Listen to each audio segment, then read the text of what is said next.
পাহাড়ি এক লোক বুড়ো 7টা মাইয়া, এই লোক পাহাড় এলাকায় যারা বোঝা বহন করে, চট্টগ্রামে দেখবেন, আমাদের এদিক তো মাথায় বয়, ওদিক কিন্তু বাঘ বানায় কাঁধে বয়। এই বাঁকে করে কাঁধে বইতে বইতে গরুর জুয়ালির কারণে ঘাড়ে যেমন চাকা হয়ে যেত, মনে আছে না, ওইরকম ঘাড় ফুলে এরকম ফাটা ফাটা হয়ে যায়।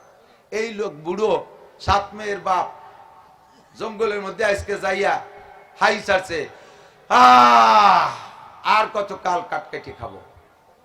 এর মধ্যে জঙ্গলের এক লোক বের হয়ে শেখায়, বুড়ো তোমার যে হাই ছাড়ছো আর সে আজিম পর্যন্ত চলে গেছে, তুমি এই পাথর খান নিয়ে যাও, এই পাথর নিয়ে বাড়ি নিয়ে বালিশির তলে থুয়ে শোভা, তুমি যা নিয়ত করে শোভা সকালে দেখবা বালিশির তলে তাই।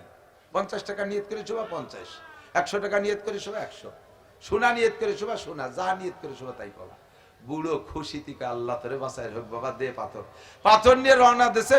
এর মধ্যে বুড়ো ওই বুড়োর ওই লোক ডাক দেয়, ভাই চাচা চাচা আর একটা নেগেটিভ আছে, তোর পজিটিভ নেন, নেগেটিভ শুনি দেবেন না। কয় কি আবার নেগেটিভ? কয় কি যে আপনার যা নিয়ত করবেন তা তো হবে, কিন্তু পাশের বাড়িয়া লাগে কিন্তু ডবল হবে। পাশের বাড়িয়া লাগে আপনি 50 করলে আপনার 50, ওই পাশের বাড়িয়া লাগে কিন্তু 100টা হবে। বুড়ো কয় যে থাকলো তোমার ভাত বয়ে নেব, আমি নিয়ত করবো আমি, আর আমার চেয়ে ওকে ডবল হবে, অমন ভাতের দিয়ে দরকার নেই, কাটকেটি খাচ্ছি খাইয়ে মরি। চলে আইসে আইজা কাঠি কাঠি বেছে কিনে চাল ডাল কিনে নিয়ে এসে খাইয়ে রাত্রি বুড়ি নিয়ে শুয়ে এই কিচ্ছা শুনেছে যে আজকে তো এই পাইছিলাম, কিন্তু এই কারণে থুই আসলাম। বুড়ি কয় তোমার মতো আবাল হয় না, হ্যালো ওকে 1000 কোটি টাকা, আমাকে তো 500 কোটি হবে, তুমি দাও কালকে আবার যাও, লোকটা পাও নাকি? কাল আবার যাই এরকম হাই ছাড়ছে, সে লোক কাজে তুমি জীবন ভরে হাই ছাড়িয়ে যাবা, দিছিলাম তো তা নিলে না। দেখে মসজিদের বাহিরে একটা লোক রুমাল মুড়ি দিয়া বসা, হুজুর কাছে যে বলতেছেন আসসালামু আলাইকুম মান আনতা ইয়া শাইখ, মুরব্বী আপনি কে? মাথার রুমাল সরাইয়া সালামের উত্তর দিয়ে বলতেছেন ওয়া আলাইকুম সালাম ইয়া রাসূলুল্লাহ আনা আম্মুকা আব্বাস। হুজুর আমি আপনার চাচা আব্বাস বসে আছি। হুজুর বললেন চাচা যান আপনি জানেন আমি মসজিদে বয়ান করতেছি, আপনি বাইরে বসে আছেন কেন? হযরত আব্বাস বললেন ভাতিজা তোমার বয়ান শোনার জন্য আমি ঘর থেকে বেরিয়ে আসছি, আসতে আসতে যখন এ পর্যন্ত আসছি তখন তোমার একটা বয়ান আমার কানে চলে আসছে, তোমার বয়ান শুনবো তো মানবো এবং আমল করবো, এজন্যই এ পর্যন্ত আসলে যে বয়ানটা কানে আসছে ওই বয়ানটার আমল করতে যাই আমি এখানে বসে পড়ছি। কি বলছিলাম চাচা যান? কয় তুমি বলেছো যে যেখানে আসো বসে পড়ো, তখন আমি এখানে ছিলাম, হেঁটে আসতে আসতে এ পর্যন্ত আসছি, হেঁটে আসতে আসতে এ পর্যন্ত আসছি, আর এর মধ্যে তুমি বললে যে যে যেখানে আসে আসো বসে পড়ো, তখন আমি বললাম আব্বাস নবীর রস শুনবা তো আমল করার জন্য, তো যে ওয়াজটা কানে আসছে ওইটার আমল আপাতত হয়ে যাক, এজন্য আমি সঙ্গে সঙ্গে বসে পড়ছি, আর এক কদমও সামনে বাড়ি নেই। কন্যা সুবহানাল্লাহ। তা আমাকে আমি বললাম যে আর এক কদমও বাড়া ঠিক হবে না, নবী বসতে বলছে আর 1 সেকেন্ডও দাঁড়ায় থাকা ঠিক হবে না, তাই বসে পড়ছি। হুজুর আলাইহিস সালাতু ওয়াস সালাম বুকের সাথে জড়িয়ে ধরে বললেন মান তাশাব্বাহা বিকওমিন ফাহুয়া মিনহুম, যার সাথে যার মিল হবে তার সাথে তার হাসর হবে। আমার চাচাজান আব্বাস জান্নাতি, যারা আব্বাসের এই আমলের মতো আমল করবে, আমলের সাথে মিল করবে, মোমেন যদি হয় ইমানদার যদি হয়, তাহলে আমার আব্বাসের সাথে জান্নাতি হবে। যারা দাঁড়িয়ে আছেন তারা যদি হযরত আব্বাস রাদিয়াল্লাহু তাআলা আনহুর সাথে জান্নাতি হওয়া পছন্দ করেন, তাহলে পিছে জায়গা আছে গিয়ে একটু বসে পড়েন। আর বসতে বললে বসতো না যারা, আবু জাহেল, আবু লাহাব, উতবা, সাইবা, ওলীদ ইবনে মুগিরা, আন্তর্জাতিক খ্যাতি সম্পন্ন কাফের, একে বসতে বললেও বসতো না। তো যদি তাদের সাথেও আর নিয়ে থাকে তাহলে দাঁড়ায় থাকে। আবার অনেকে আছে দাঁড়ায় দাঁড়ায় বাসন্তী পছন্দ করে, বসতে ভালো লাগে না। যদি জোর করে এই কায়দা বায়দারে বসতে কয় তাহলে কয় চল যাই, হবে না শোনা। কেন্নর মতো, কেন্ন চেনেন না? ওই লম্বা লম্বা বোকা ধীরে ধীরে হাঁটে, ওর গতি মতো হাঁটতেই থাকে। ওরে যদি একটু ঠেলা দেন যে আর একটু জোরে হাঁটো, গুছাই কুড়ায় পড়ে, একটু হাঁটবো না পারলি হাঁটা। আসছে না? দাঁড়াই অশ্বনে যারা তাকে যদি কই বসে কয় তাই চল চলে যায় সারাচুর খাই গিয়ে।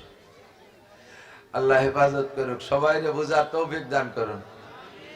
হুজুর আব্বাস রাদিয়াল্লাহু আনহুকে বললেন, চাচা যান এ তো বেশ দূর, আমি তো মসজিদে নববীর মেম্বারে বসে বয়ান করেছি, আপনি এত দূরে বসে শুনছেন, আমি কি যা ওয়াজ মসজিদে করেছি সব ওয়াজ আবার করব? তো হযরত আব্বাস বললেন, ভাতিজা তোমার আওয়াজের মধ্যে মুজিজা আছে। আমরা 1 লক্ষ মানুষও যদি বসা থাকি, তুমি তোমার মুখে বয়ান করলে পায়ের কাছের লোকটাও যে আওয়াজে শোনে, আমরা লক্ষ নম্বরের লোকটাও একই আওয়াজে শুনতে পাই। স্বয়ং আব্বাস রাদিয়াল্লাহু তাআলা আনহুর মুখের আওয়াজ, সাহাবাদের যাদের আওয়াজে জোর ছিল তার ভিতরে সেকেন্ড ছিলেন হযরত আব্বাস। আব্বাস যদি জোরে ডাক দিতেন 8 মাইল দূরের থেকে শোনা যাইত। আছে বাংলাদেশে এমন কোন মাইক কি পয়দা হয়েছে? এ মাইকটা অনেক ভালো, তারপরও 8 মাইল না, 4 মাইলও না, 2 মাইলও না, 1 মাইল দূরতেই বোঝা যায় না। 8 মাইল দূর হিসাব করতেন কিভাবে? হযরত আব্বাস রাদিয়াল্লাহু আনহুর একটা খেজুর বাগান ছিল দূরে, ওই খেজুর বাগানের মালি যে ছিল গোলাম, খাবারে রক্ত হলে উনি বাড়ির থেকে তারে ডাক দিতেন আর সে 8 মাইল দূরেতে শুনে এসে খেয়ে যেত। আর এক সাহাবার আওয়াজ ছিল 12 মাইল দূরে যাইতো, ওনার নাম আমার মনে নাই। তো হযরত আব্বাস রাদিয়াল্লাহু তাআলা আনহু জোরে যদি ধমক দিত তাহলে সাধারণ বাঘ কলজে ফেটে মারা যেত। হযরত আব্বাসের মুখের ধমকে বাঘের কলিজা ফেটে মারা যেত, এরকম আওয়াজওয়ালা ছিলেন বাঘে আব্বাসের। তো একজন কয় যে বাঘে উনার ধমকে যদি বাঘের কলিজা ফেটে মারা যায়, তো উনি যে ছাগল রেহে বেড়াতে, তা উনার ধমকে ছাগল মরে যেত। আব্বাসের ওয়াজ শুনতে শুনতে আওয়াজ শুনতে শুনতে অভ্যাস হয়ে গেছে, এই জন্য তাকে কোনো অসুবিধা হয়তো না। তো হুজুর বলেন, মান তাশাব্বাহা বিকওমিন ফাহুয়া মিনহুম, যার সাথে যার মিল হবে তার সাথে তার হাসর হবে। আল্লাহ পাক রব্বুল আলামিন আমাদের সকলকে সাহাবায়ে কিরামদের সাথে আমলে আখলাকে মিল করে জান্নাতি হওয়ার তৌফিক দান করে, বলেন আমিন। আর মাত্র অল্প কয়েকদিন পরে আসতেছে শাবান মাসের লাইলাতুল বারাত। আল্লাহ পাক আমাদের লাইলাতুল বারাতে আমাদের সকলের তকদির ভাগ্য বিগত বছরের চাইতে আগামী বছরে আরো উন্নত করে দিক, সবাই বলে আমিন। ইসলামী শরিয়াত 2 ভাগে বিভক্ত, খুব খেয়াল করতে হবে। 2 ভাগে বিভক্ত, আমর বিল মারুফ নাহি আনিল মুনকার, সৎ কাজের আদেশ আর অসৎ কাজের নিষেধ। এই দুইটাই পুরো 30 পারা কোরআন শরীফ। নবী আলাইহিস সালাতু ওয়াস সালামের যত হাদিস আছে সব হাদিসও এই 2 ভাগে বিভক্ত, সৎ কাজের আদেশ আর অসৎ কাজের নিষেধ। নবী আলাইহিস সালাতু ওয়াস সালাম একদিন সাহাবায়ে কিরামদেরকে সামনে করে নিয়ে এভাবে বয়ান করতেছেন। বয়ানের ভিতরে হুজুর একটু ওসিয়াতমূলক একটা হাদিস শোনানোর জন্য ইচ্ছা করলেন। হুজুর বললেন, এ আমার সাহাবায়ে কিরাম, মাইয়াকুযু মিন্নি খামসা কিসালিন ফায়ামালু বিহিন, মনে রাখবেন তোমাদের মধ্যে কে আছো, আমি 5টা কথা বলবো, এই 5টা কথা নিজে নিয়ে যাওয়া, নিজে আমল করবা, আও ইউআল্লিমু মাইয়ামালু বিহিন্না, অথবা যারা আমলের প্রতি লোভী, আমল করতে চায়, আমলের প্রতি শায়েক জায়েক আগ্রহী, এরকম মানুষদেরকে শিখাই দিবা, তারা এই 5টা কথার পর আমল করবে। এক তো নিজে আমল করবা, আর একটা হলো আর একজনকে শিখাই দিবা, সেও আমল করবে। যত মানুষকে তুমি শিখাইবা, আদ-দাল্লু ইলাল খায়রি কাফাইলিহি, তুমি যত মানুষকে শিখাইবা ওই মানুষ আরো মানুষকে শিখাইবে। কিয়ামত পর্যন্ত ধারাবাহিকভাবে যত মানুষ এই 5টা কথার পর আমল করবে, সর্বপ্রথম যেই লোকটা আমার থেকে 5টা কথা নিয়ে সাপ্লাই দিবে, সমস্ত মানুষের আমল সমপরিমাণ নেকি প্রথম লোকটার আমলনামায় জমা হবে। মাইয়াখুযু মিন্নি খামসা খিসালিন ফায়ামালু বিহিন, নিজে আমল করবা, আও ইউআল্লিমু মাইয়ামালু বিহিন্না, অথবা যারা আমল করতে চায় তাদেরকে শিখাইয়া দিবা। আমিও আপনাদেরকে নবী আলাইহিস সালাতু ওয়াস সালামের মতো, নবী যেমন সাহাবায়ে কিরামদের উপরে প্রস্তাব রেখেছেন, এখন তো নবী আসবে না আর সাহাবায়ে কিরামও আসবে না, আল উলামা ওয়ারাসাতুল আম্বিয়া ওয়া আনতুম ওয়ারাসাতুস সাহাবা। উলামায়ে কিরাম নবীদের ওয়ারিস, আর আপনারা মাঠে ময়দানে শ্রোতারা সাহাবায়ে কিরামদের ওয়ারিস। নবীরাও জান্নাতি, সাহাবায়ে কিরাম জান্নাতি। কাজেই ধরে নেই দোস্ত, নবীদের ওয়ারিস যারা তারাও জান্নাতি, সাহাবায়ে কিরামদের ওয়ারিস আপনারা যারা, ইনশাআল্লাহ আপনারাও জান্নাতি। নবী আলাইহিস সালাম যেমন সাহাবায়ে কিরামদেরকে ওসিয়াত করলেন, আমিও আপনাদেরকে ওসিয়াত করি, চাই স্টলে বৈশা দুনিয়ার আজেবাজে দরবার বাদ দিয়া দুই চারটে ভালো কথার আলোচনা করেন। চার দোকানে বৈশা এই 5টা কথা একটু মুজাকারা করবেন। আজকে রাত্রে আমি 5টা কথা শিখেছি, আমিও আমল করব। ভাই এ জায়গা দুনিয়ার রাজনীতি বাদ দাও, চলে গেছে নির্বাচন একটা, সেটার রাজনীতি শেষ, সামনে আসতেছে আর একটা, এটাও সামনে। এই নিয়ে সব জায়গা দড়ি দরবার। আমাদের নেত্রীরে উঠায়, বিরোধী দলীয় নেত্রীরে মাটির তলে ডাবায়, এরশাদ সাহেবরে কয়বরেতে উঠায় পানিশমেন্ট দেয়, এমন করে বিভিন্ন প্রকার পচা রাজনীতির দরবার বাদ দিয়া এই 5টা কথা 4 দোকানে আলোচনা করা যাবে তো ইনশাআল্লাহ? বাড়ি যে আলোচনা 4 দোকানে না করেন, বাড়ি বসে আলোচনা করবেন। কালকে ইনশাআল্লাহ অফিসে যারা যাবেন, অফিসে যে অফিসের সাথীদের কাছে 5টা কথা আলোচনা করবেন। আপনারও ইয়াদ থাকবে, মনে থাকবে, নিজেও আমলের প্রতি উৎসাহিত হবেন। যখন নবী পাক এই প্রস্তাব রাখলেন, সাহাবায়ে কিরামদের ভিতরে সকলেই তো আগ্রহী আমল করার জন্য, কিন্তু সর্বক্ষেত্রে হযরত আবু হুরায়রা, নবী পাক মদিনায় যাওয়ার পরে মুসলমান হয়েছে আবু হুরায়রা। আবু হুরায়রা মক্কি সাহাবী না, আবু হুরায়রা মাদানী সাহাবী। মদিনায় যাওয়ার পরে ইসলাম গ্রহণ করেছেন, অল্প দিন পেয়েছেন নবী পাককে, কিন্তু অল্প দিনের ভিতরে তার ভিতরে আগ্রহ বেশি থাকার কারণে অনেক সাহাবার চাইতে বেশি হাদিস সংগ্রহ করেছেন। 2 জন সাহাবী, পুরুষের মধ্যে আবু হুরায়রা, নারীদের মধ্যে সিদ্দিকা আয়েশা। এই 2 জন নবী পাককে পেয়েছেন টাইম কম।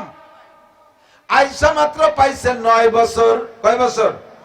টোটাল হায়াতের 18 বছরের 9 বছর নবী আলাইহিস সালামের ঘরে স্ত্রী হিসেবে ছিলেন। বয়স যখন 18, আয়েশা তখন বিধবা হয়ে গেছে, যে বয়সটা আমাদের বাংলাদেশের নারীদের বিবাহর বয়সই হয় না, ঠিক না? বাংলাদেশের সংবিধান কি? 20তে বুড়ি নয়, 20-এর আগে বিয়ে নয়।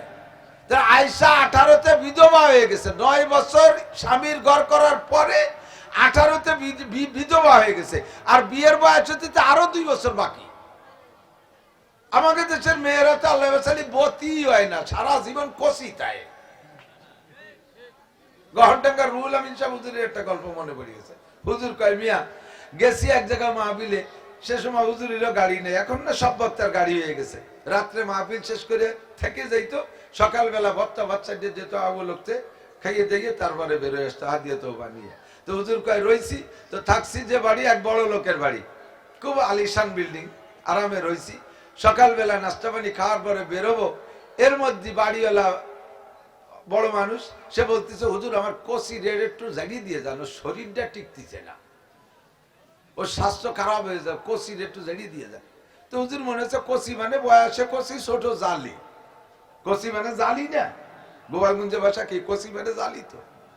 তো হুজুর কাছে আসছি কোন, তো কষি ঘরের থেকে হুজুরি রুমে আসতে যাইয়ে দরজার এদিকও ঠেয়ে যাচ্ছে, উপরও বাঁধিয়ে যাচ্ছে, বরাবর বেরোতে পারতেছে না, কষি এরকম কায় তুই বেরোচ্ছে, এরকম মাইয়ে মাইয়ে কষি এরকম মাইয়ে। হুজুর দেখি আচমকা কাঁপিয়ে উঠছে, ওরে বাবা, এইটা যদি কষি হয় তোমার বতিটা কিরকম? কষির বয়স কি, 4 বছর আগে মাস্টার শেষ করছে। মাস্টার এমএ পর্যন্ত যাইতে কয় বছর লাগে, ভরা লাগে, হিসেব আছে। আমি তো মাস্টার পড়ি না, এই জন্য বুঝি না। তো আমার মনে হয় কমপক্ষে 25-এর কম না। মাঝে মাঝে যদি নির্বাচন করুন, আমার ওনাদের ধাক্কা করতে 2-1টা লাগে, পরীক্ষা আগ পাস হয়ে যায়। 25-এর আগে মাস্টার শেষ করা যায় না। এ বলে 4 বছর আগে শেষ করে, তাহলে 29। ওরে সুন্নতি কায়দায় বিয়ে দিলেও এই বয়সে না নিয়ে যেত না, তার বড়ও বলে কষি। 20তে বুড়ি নাই, 20-এর আগে বিয়ে নাই। সংবিধান এক জায়গা, দুনিয়ার সংবিধান, শরীয়তের সংবিধান আলাদা জায়গা। আমার নবী বলেন, এ মুসলমান জেনে নাও, অফি তাওরাতে মাকতুব, তাওরাতের ভিতরে আয়াত হিসেবে আসছে, কোরআন শরীফের ভিতরে আয়াত হিসেবে আসে নাই। আমি তাওরাতের ওই আয়াতটা বড় পছন্দ করেছি, তাওরাত থেকে সংগ্রহ করে তোমাদের জন্য হাদিস হিসেবে রেখে গেলাম। আমার শিক্ষিত আব্বারা লক্ষ্য রাখেন, ও শহর অঞ্চলের মুরব্বীরা খেয়াল করেন, আল্লাহ নবী বলেন তাওরাতের ভিতরে আয়াত, তাওরাতের আয়াত কি মানব রচিত না আল্লাহর দেওয়া? তাওরাত আল্লাহর কালাম, সহিহ তাওরাত আল্লাহর কালাম, সহিহ ইনজিল আল্লাহর কালাম, সহিহ জবুর আল্লাহর কালাম। যেগুলো মানুষে ঢুকাইছে সেগুলো ভিন্ন, যেগুলো আল্লাহর কালাম সেগুলোকে অস্বীকার করলে ঈমান নষ্ট হয়ে যাবে। আল্লাহু আকবার। আমরা ঈমানে মুফাসসালের মধ্যে পড়েছি আমানতু বিল্লাহি ওয়া মালাইকাতিহি ওয়া কুতুবিহি, বলেন ওয়া কুতুবিহি, সব আসমানি কিতাব বিশ্বাস করি। যদি আপনি 7টার 6টা মানেন ওয়া কুতুবিহি, সমস্ত আসমানি কিতাবকে বিশ্বাস না করেন, আপনি পাক্কা কাফের। কলে কোরআন বিশ্বাস করে আপনি কাফের, আল্লাহকে বিশ্বাস করেও কাফের, রাসূলকে বিশ্বাস করে আপনি কাফের, সমস্ত আসমানি কিতাবকে আপনি বিশ্বাস করতে না পারলে আপনি কাফের। কাজেই তাওরাতকে বিশ্বাস করা ঈমানের অঙ্গ ফরজ। ওই তাওরাতের সহিহ আয়াতগুলো মুনাফিক প্রেরিত যেগুলো সেগুলো বিশ্বাস করা ফরজ। তার ভিতরে একটা আয়াত আছে, হুজুর বলেন তাওরাতের একটা আয়াত, সেখান থেকে আইনা আমি তোমাদের জন্য হাদিস হিসেবে রেখে গেলাম। মাম বালাগাত ইবনাতুহু ইসনাতাই আশারাতা সানাতান। মিশকাত শরীফ খুঁজে দেখতে পারেন, কিতাবুন নিকাহ দ্বিতীয় খণ্ডের ভিতরে আছে। মিশকাত শরীফ দ্বিতীয় খণ্ড, আরবি মূল খণ্ডের দ্বিতীয় খণ্ডের ভিতরে কিতাবুন নিকাহ বিবাহ চ্যাপ্টারের মধ্যে আছে। আল্লাহর নবী বলেন মাম বালাগাত ইবনাতুহু ইসনাতাই আশারাতা সানাতান। যদি কোন আব্বার মেয়ের বয়স, যে আব্বার মেয়ের বয়স 12 বছর অতিক্রম করলো, 12 বছর পার হইয়া 12 থেকে 13তে গেলে 90% মেয়েরা সাবালিগায় পদার্পণ করে। এই 12 পার হয়ে যখন 13তে পদার্পণ করলো, আব্বাই যদি এই মেয়েকে বিয়ে না দেয়, বিয়ে দেওয়ার চেষ্টা না চালায়, আর জীবন ভরে তারে কষি রাখে, মাস্টার পাশের পরে, এরপরে বিসিএস পাস করায়, এরপরে আরো লেখাপড়া করাইয়া ডক্টর, ডাক্তার, ইঞ্জিনিয়ার বানাইয়া তারে বতী বানাইয়া ফেলে, জীবন ভরে বাপের কাছে মায়ের কাছে সন্তান কচি থাকে, এই বয়স পর্যন্ত তাকে পাইলে বসে রাখছে, তারে বিয়ে দেয় না। ফাসাবাত ইসমান, আর এই মেয়েটা তার যৌন ক্ষুধা মেটানোর জন্য অন্যায় পথ বেছে নিয়েছে, বিবাহের অভাবে সে অন্যায় পথ বেছে নিয়েছে। আল্লাহ নবী বলেন ফা ইসমুহা আলা আবিহে, সেই মেয়েটা জীবনে যত গুনাহ করবে বিবাহের আগ পর্যন্ত সব গুনাহ তার আব্বার আমলনামায় জমা হবে। কুড়িতে বুড়ি নয়, বিয়ে কি বলে, কুড়িতে বুড়ি নয়, 20-এর আগে বিয়ে নয়। এইটা মানব রচিত স্লোগান। মানব রচিত স্লোগান বাদ দেন। সারে দুনিয়া হো মুখালিফ ফির না কোই নুকসান হ্যায়, सारे दुनिया हो मुखालिफ फिर न कोई नुकसान है। खूब नहीं कुछ गम नहीं जब रहमत रहमान है, खूब नहीं कुछ गम नहीं जब रहमत रहमान है। কে কি বললো দেখার বিষয় না, শোনার বিষয় না, আমার আল্লাহ কি বললেন, রাসূল কি বললেন, ওইটাই আমার দেখার বিষয়। সিদ্দিকা আয়েশা রাদিয়াল্লাহু তাআলা আনহা 18 বছর বয়সে বিধবা হয়েছেন। 9 বছর বয়সে আল্লাহ তাকে এমন সুঠাম বডির অধিকারী করে দিয়েছেন। 9 বছর বয়সে নবী পাকের ঘরে হুবহু স্ত্রী হিসেবে হুজুরের ঘরে অবস্থান করেছে। হযরত নবী পাক সাল্লাল্লাহু আলাইহি ওয়াসাল্লাম সাহাবায়ে কিরামদেরকে নিয়ে বসে একদিন নিজের অভিব্যক্তি ব্যক্ত করতেছেন। এই দুনিয়া এটা ভালো, ওটা ভালো, সেটা ভালো, মক্কা ভালো, মদিনা ভালো, আমেরিকা ভালো, চীন ভালো, জাপান ভালো, রাশিয়া ভালো, দালান ভালো, কোটা ভালো, গাড়ি ভালো, বাড়ি ভালো, সব ভালোর মধ্যে তোমাকে এক একজনের এক একটা ভালো লাগে। হুব্বিবা ইলাইয়া মিন দুনিয়াকুম সালাস, এই দুনিয়ার কিচ্ছু আমার ভালো লাগে না, আমার মাত্র 3টে জিনিস ভালো লাগে। কয়টা? হুজুরকে আমার 3টে জিনিস ভালো লাগে। 1 নম্বরে আত্মীব, সুগন্ধি ভালো লাগে, আতর ভালো লাগে, আত্মীব আমার ভালো লাগে। 2 নম্বরে আলমারআত, নারী জাতি আমার ভালো লাগে, নারী জাতি আমার ভালো লাগে। এদিক তাকান, নারী জাতি আমার ভালো লাগে। এর মানে হলো মাকে মা হিসেবে ভালো লাগে, দাদিকে দাদি হিসেবে ভালো লাগে, নানিকে নানি হিসেবে ভালো লাগে, বোনকে বোন হিসেবে ভালো লাগে, স্ত্রীকে স্ত্রী হিসেবে ভালো লাগে, মেয়েকে মেয়ে হিসেবে ভালো লাগে। নারীরা অসহায়, নারীরা দুর্বল, নারীরা অসহায়, নারীরা দুর্বল। এই জন্য আমি নারী নারী জাতির পক্ষে নারী আমার ভালো লাগে। 3 নম্বরে ওয়া কুররাতু আইনি ফিস সালাত, আমার নামাজ ভালো লাগে, নামাজের মধ্যে দাঁড়াইলে আমার দিনটা ঠান্ডা হয়ে যায়, কলিজাটা শীতল হয়ে যায়, নামাজে দাঁড়াইলে চক্ষু ঠান্ডা হয়ে যায়, আমার নামাজ ভালো লাগে। 3টে জিনিস ভালো লাগে। হুজুর এই বক্তব্যটা যেদিন দিয়েছিলেন ওই দিন হুজুরের ঘরে স্ত্রী নাই। এর কয়েকদিন কিছুদিন আগে খাদিজাতুল কুবরার ইন্তেকাল। হুজুরের স্ত্রী নাই, স্ত্রী শূন্য অবস্থায় ব্যক্ত করলেন আমার নারী জাতি ভালো লাগে।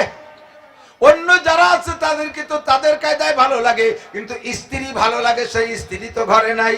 ফাকামা আবু বকর, আবু বকর দাঁড়িয়ে গেলেন। ফাকালা সাদাকতা ইয়া রাসূলুল্লাহ, সত্য কথা বলেছেন আল্লাহর নবী, আপনার মধ্যে 3টে গুণ আমরা সর্ব অবস্থায় দেখে আসছি, উপলব্ধি করেছি। আপনার মধ্যে 3টে গুণ আছে। ওয়া হুব্বিবা ইলাইয়া মিনাদ দুনিয়া সালাস, আমারও দুনিয়ায় 3টে জিনিস ভালো লাগে। আবু বকর কয় আমারও 3টে জিনিস ভালো লাগে। বলো আবু বকর কি? কয় 1 নম্বরে নাজরু ইলা ওয়াজহিকা, আপনার নূরানী চেহারার দিকে তাকায় থাকতে মনে চায়। আপনার নূরানী চেহারার দিকে তাকাইলে ক্ষুধা থাকে না, পিপাসা থাকে না, টেনশন থাকে না, দুশ্চিন্তা থাকে না, ভয়ও থাকে না, দুনিয়ার কোনো কিছু থাকে না। যদি আপনি বসে থাকতে পারেন, আমি বছরের পর বছর রোজা রাখতে পারি, সওমে বিশাল করতে পারি, আমার খানার কোনো চাহিদা থাকে না। আপনার নূরানী চেহারা থেকে আমার পেটের মধ্যে খাদ্য আসে, আমি একটানা আপনার দিকে তাকায় থাকতে পারি। আর নাজরু ইলা ওয়াজহিকা। 2 নম্বরে ওয়া ইনফাকু মালি আলা আমরিকা, আপনার হুকুমে আমার জীবনের সমস্ত অর্জন, যত ইনকাম করেছি সব ইনকাম আল্লাহর রাস্তায় খরচ করে দিতে ভালো লাগে। আপনি বলবেন যে আবু বকর সব দাও, আমার সব দিতে ভালো লাগে। আপনি না বললে এমনি চাইলেও আমার দিতে ভালো লাগে। আর যদি একবার বলেন সব দাও, সব ভালো লাগে। তবুকের যুদ্ধ, হ্যাঁ মনে রাখেন, তবুকের যুদ্ধে কালেকশন করেছেন আমার উলামায়ে কেরাম, মনে রাখবেন। কালেকশন নবীর সুন্নাত। মসজিদে নববীতে 460 জন সাহাবী লেখাপড়া করতেন, একে বলা হয় আসহাবে সুফফা। এই আসহাবে সুফফার জন্য নবী আলাইহিস সালাতু ওয়াসালাম কালেকশন করতেন সাহাবাদের ভিতরে। মদিনার খেজুরওয়ালাদেরকে, বাগানওয়ালাদেরকে বলতেন প্রত্যেক 10 কান খেজুরের 1 কান খেজুর মসজিদে নববীতে রেখে যাবা, আমার এই মাদ্রাসার ছাত্ররা খাবে। তারা তাই খেয়েই লেখাপড়া করেছেন। বহুত মাদ্রাসা ইদানিং খুব উন্নত মানের মাদ্রাসা করতেছে যারা কালেকশন বিমুখ। আমি এর বিলকুল বিরোধিতা করি। যেই মাদ্রাসার, যে এলাকার মাদ্রাসায় আঞ্চলিক পাবলিকের মধ্যে কালেকশন নাই, সেই এলাকার ওই মাদ্রাসার থেকে পাবলিকের উপকার কম হয়, পাবলিক উপকৃত হতে পারে না। উলামায়ে কেরাম এস্টাবলিশ 4000, 5000, 10000 টাকা ছেলেদের কাছ থেকে নিয়ে বইছে, জায়গায় বসে পড়াচ্ছে, উম্মতের কোনো ফিকির নাই। আর যদি উম্মতের কাছে দোকানে দোকানে, বাড়ি বাড়ি কালেকশন, সদকা ভেতরা, মান্নত খয়রাত, মুষ্টি চাউল, ইটা ওটা কালেকশনের জন্য বারবার যাওয়া আসা হইতো, তাহলে আলেমদের সাথে উলামা, সাধারণ পাবলিকের একটা মুমারাসাত, একটা তালুক, একটা সম্পর্ক হইতো, একটা মিল মুহাব্বত হইতো, উম্মত উপকৃত হতে পারতো বেশি। পাশাপাশি আর একটা বিষয়, কথা হবে না, পাশাপাশি আর একটা বিষয়, দিক টাকা কথা এসে গেল, আমার মনে আছে, জায়গায় চলে যাবো ইনশাল্লাহ, ভয় নাই। দারুল উলুম দেওবান যখন প্রথম হয়, তখন এই কালেকশনের মাধ্যমে মাদ্রাসা মুষ্টি আটা কালেকশন করে। বাংলাদেশে তো মুষ্টি চাউল, ও জায়গা মুষ্টি আটা কালেকশন করে। তো এই প্রত্যেক সপ্তাহে শুক্রবারে কালেকশন করে। এই কালেকশন দেখে একজন পয়সাওয়ালা ধনী মানুষ, উনার খুব মাইন্ডে লাগছে। আইসে নানুতুবি রহমাতুল্লাহ আলাইকে বলতেছে, হুজুর, আল্লাহর দিন বড় দামি দিন, আর আপনাদের কাছে শুনেছি ইয়াদুল উলিয়া খায়রুম মিন ইয়াদিস সুফলা, উপরের হাত নিচের হাতের চেয়ে ভালো। আপনার এই মাদ্রাসার ছাত্ররা কোরআন হাদিস পড়ে, এরা সপ্তাহে বাড়ি বাড়ি ভিক্ষে করে বেড়ায়, আমার এটা ভালো লাগে না। হুজুর কাছে খাবে কি? সরকার তো টাকা পয়সা দেন না, রেখে তো জায়গা জমি নেই, খাবে কি রে? কয় যে হুজুর, আপনার 1 বছরে কত আটা লাগে, 1 মাসে কত আটা লাগে, আপনার সারা বছরের সম্পূর্ণ আটা আমি দিয়ে দেব। কথা না বলি ভাই, আপনার তো দায়িত্বশীল মনে হয়, কথা বলেন না। বাড়ি জরুরি হলে মাই কি বলেন, সবাই শুনি, আর না হলে একটু শুনি কর এদিক। তো লক্ষ্য করি, কয় যে আমি সারা বছরে সব আটা দেবো, একটু সুবহানাল্লাহ বলবেন না? এমন একজন বড় ডোনার পাইলে তো আমরা খুশিতে নাচি। এই তালবে আলিমরা মহল্লায় কালেকশন করতে যাইতে পারবে না। নানুতুবি রহমাতুল্লাহ আলাইহি খুশি হইয়া তাকে সাবাস দিয়ে বললেন যে, বাবা, কালকে তোমাকে বলবো আমি কালেকশন বন্ধ করে দে, তোমার আটা নেব নাকি নেব না, কাল বলবো, আমার রাত্রে একটু পরামর্শ আছে। লোকটা বিদায় দিয়া উনি রাত্রে পরামর্শ করবেন কার সাথে? মাদ্রাসার হুজুরদের সাথে না, কমিটির কাহারোর সাথে না, মহল্লায় যারা আটা দেয় তাদের সাথে পরামর্শ। তো প্রথমেই গেছে এক বুড়ির বাড়ি, যাইয়ে বুড়িরে বলতেছে, বুড়ি তোমাকেও কপাল ভালো, আমাকেও কপাল ভালো, আল্লাহ বাঁচাইছে আমার তালবি আলী আর তোমাকে বাড়ি বাড়ি দাঁড়ে দাঁড়ে শুক্রবারে আইসে তোমাকে এই দরজা নাড়ানাড়ি করবে না, আটা চাবে না, কালেকশন করবে না। আল্লাহর রহমতে এক বড় লোক আমাকে সারা বছরের আটা দিয়ে দেবে। আল্লাহ আল্লাহ আমাদেরকে এই ব্যবস্থা করে দিয়েছে। তোমার মতামত কি বুড়ি? আমার তালবি আলিমরা কি কালেকশন করতে আসবে কি আসবে না? বুড়ি বেলায় কান্দে দিতেছে, আমরা পাবলিক মূর্খ মানুষ, আমরা লেখাপড়া জানি না, কোরআন হাদিস পড়তে পারি না, নামাজ কালাম ভালো পারি না। তোমার মেহমান তালবি আলিমকে একটু আটা খাওয়াই একটু বেচতে আশা করছিলাম, তুমি বড় লোকের আটা ভাইয়া আমাকে আটা মন ধরে দিলে। তা যাও তোমার হুজুরকে নিয়ে আর বড় লোককে নিয়ে বেচতে যাও, আমরা গরিব মানুষ আর বেচতে যাবো না। বুড়ির কান্না দেখে কাসেম নানো তুমি কয়, বুড়ি যদি সারা পৃথিবী আমার দাওয়াত মাদ্রাসার নামে লিখে দেয় তবুও তোমাদের বাড়ি থেকে আটা কালেকশন চলবে। এই কালেকশনের মাধ্যমে এলাকার গরিব মানুষ, সাধারণ মানুষ, পাবলিক মানুষ এরা কিছু কিছু দিয়া উলামায়ে কেরামের সাথে সম্পর্ক রাখে, একদিন এগুলো কাজে লাগবে ইনশাআল্লাহ। কথা বলেন ঠিক কি ঠিক না? মাদ্রাসা যতই পয়সা নেন আর যা করেন উম্মতের কাছে কালেকশন করেন। নবী পাক কালেকশন করেছেন সাহাবায়ে কিরাম আসহাবে সুফার জন্য, মদিনার খেজুরওয়ালা সাহাবাদের কাছ থেকে প্রত্যেক 10 কানি 1 কানি।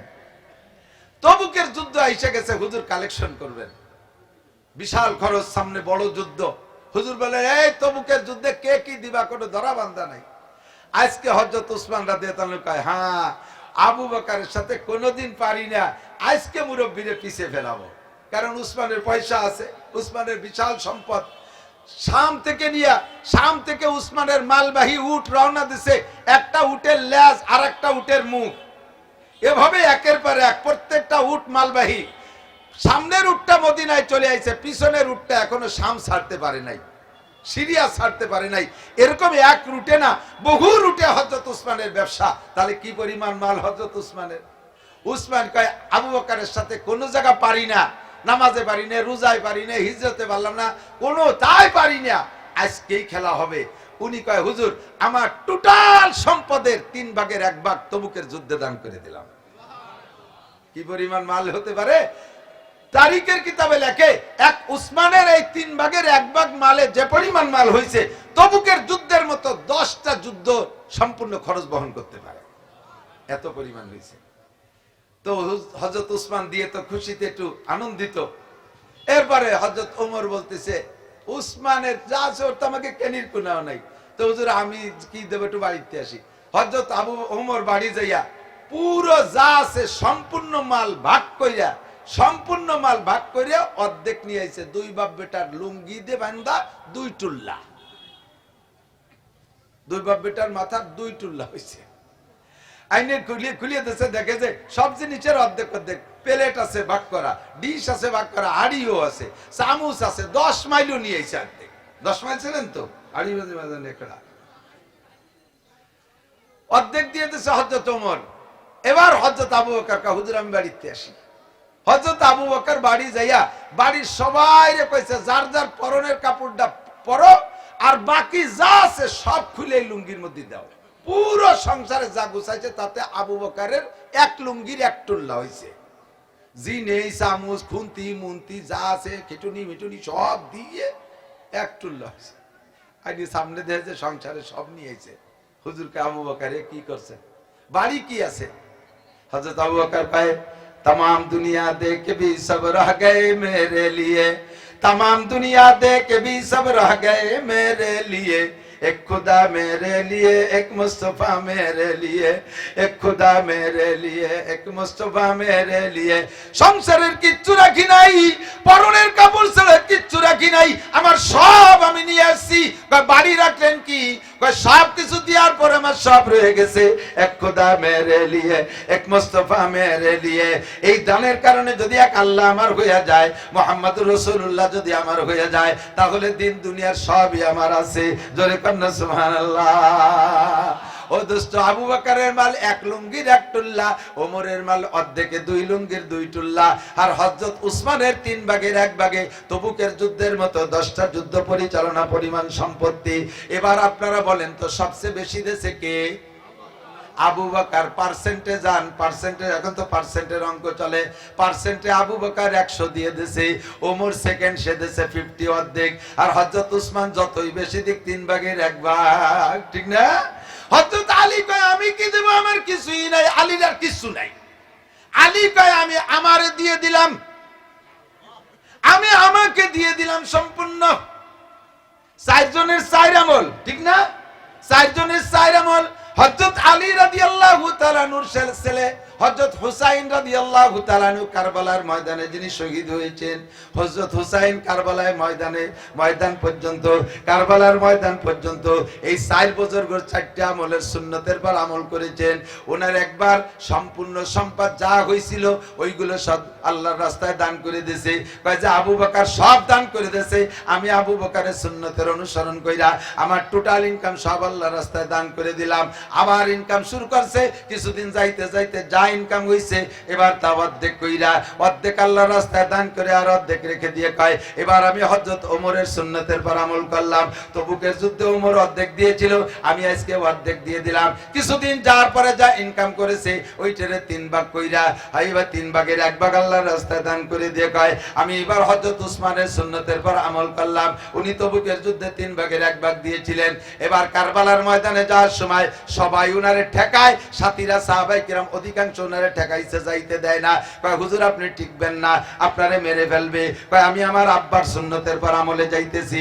আমার আব্বা আল্লাহর রাস্তায় নিজের জীবন দিয়েছে, আব্বার কোনো মাল ছিল না, আব্বা নিজেকে দিয়ে দিয়েছে, আমি এই কারবালার ময়দানে নিজেকে দিয়ে দিলাম। আমি 4 মুরব্বির সুন্নতের পর আমল করলাম। মান তাশাব্বাহা বিকওমিন ফাহুয়া মিনহুম, যার সাথে যার মিল হবে তার সাথে তার হাসর হবে। একটু কান্না সুবহানাল্লাহ। এ বন্ধু, হযরত আবু বকর বলেন আমার 3টি জিনিস ভালো লাগে।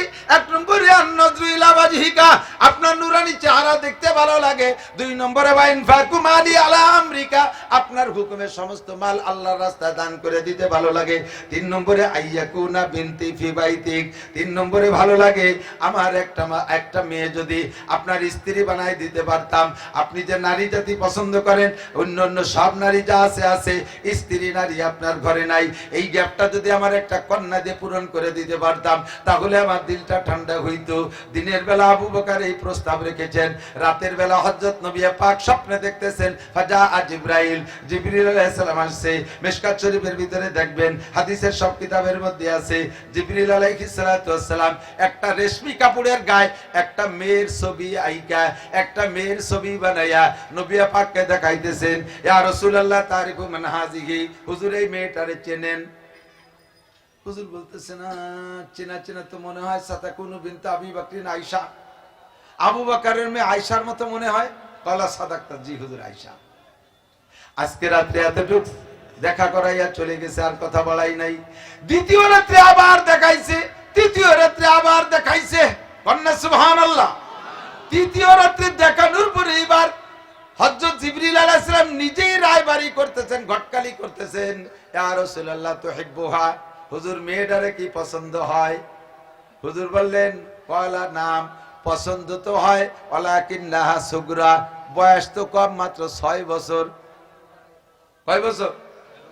আমার বয়স 50-এর বেশি, মেয়েটার বয়স 6 বছর। এত ছোট মেয়ে পছন্দ করে কি হবে? 6 বছরের মেয়ে আমি পছন্দ করব, বুড়ো মানুষ। আমার নাতি-নাতনিকে বয়সী। হুজুর সেটা পরে, আগে পছন্দ হয়নি কি কন? হ্যাঁ, তার আব্বারও পছন্দ হয়, তার ফ্যামিলির সবাই যে পছন্দ হয়, মেয়েটাকে পছন্দ হয়। ঘটনা কি? জিব্রাইলকে হুজুর 3 দিন আগে আপনার আবু বকর বলেছিল তার একটা মেয়ে আপনার স্ত্রী বানায় দিতে পারলে আবু বকরের কলজা ঠান্ডা হয়। আর সে আজিমের মালিক আবু বকরের ওই কথাটা কবুল করে নিছে। উপরে রেজিস্ট্রি হয়ে গেছে, আর সে আজিমে লেখা হয়ে গেছে, দিনের বেলা আপনি আয়েশাকে বিয়ে করে নেবেন। সিদ্দিকা আয়েশা রাদিয়াল্লাহু তাআলা আনহা বলেন, হুজুরের সব স্ত্রীর সাথে হুজুরের সম্পর্ক ভালো ছিল, কিন্তু আমার একটু পার্সোনালিটি আলাদা আছে, যেটা অন্য কোন নারীদের নাই। সেটা কয়েকটা দিক দিয়ে। একটা হলো আমার বিবাহের প্রস্তাব স্বয়ং আল্লাহ পাক রব্বুল আলামিন পাঠাইছে। 2 নম্বর, আমি হুজুরের অন্য কোন স্ত্রীর ঘরে থাকা অবস্থায় জিব্রাইল হুজুরের ঘরে আসতেন না। না, হুজুরের সাথে যদি হুজুরের অন্য কোন স্ত্রী ঘর করতেছেন, অন্য কোন স্ত্রীর ঘরে হুজুর, ওই অবস্থায় জিব্রাইল বাইরে এসে ঘোরাঘুরি করতো ওহী নিয়া। যখন যে হুজুর টের পাইতেন তখন হুজুর বাইরে যাইতেন, তারপরে হুজুরের কাছে জিব্রাইল আসতেন। মহিলারা থাকা অবস্থায় জিব্রাইল আসে না, মহিলারা থাকা অবস্থায় জিব্রাইল কাছে আসতেন না। সিদ্দিকা আয়েশা বলেন, একমাত্র শুধুমাত্র কেবলমাত্র মহিলা আমি, আমার কোলের মধ্যে নবী মাথা দিয়ে শোয়া অবস্থায় জিব্রাইল সেই অবস্থায় ওহী নিয়ে আসতেন। 3 নম্বরে মাতা রাসূলুল্লাহ সাল্লাল্লাহু আলাইহি ওয়াসাল্লাম, নবী আলাইহিস সালাতু ওয়াসালাম মারা গেছেন। হুজুর স্ত্রীদের ঘরে বাড়ি বাড়ি করে থাকতেন, এক এক স্ত্রী ঘরে 1 রাত 2 রাত করে ভাগ করে থাকতেন। ভাগ হিসেবে যে রাতটা আমার ঘরে থাকার বাড়ি পড়ছে, ওই রাত্রে নবী আলাইহিস সালাতু ওয়াসালাম আমার ঘরে থাইকা মারা গেছেন।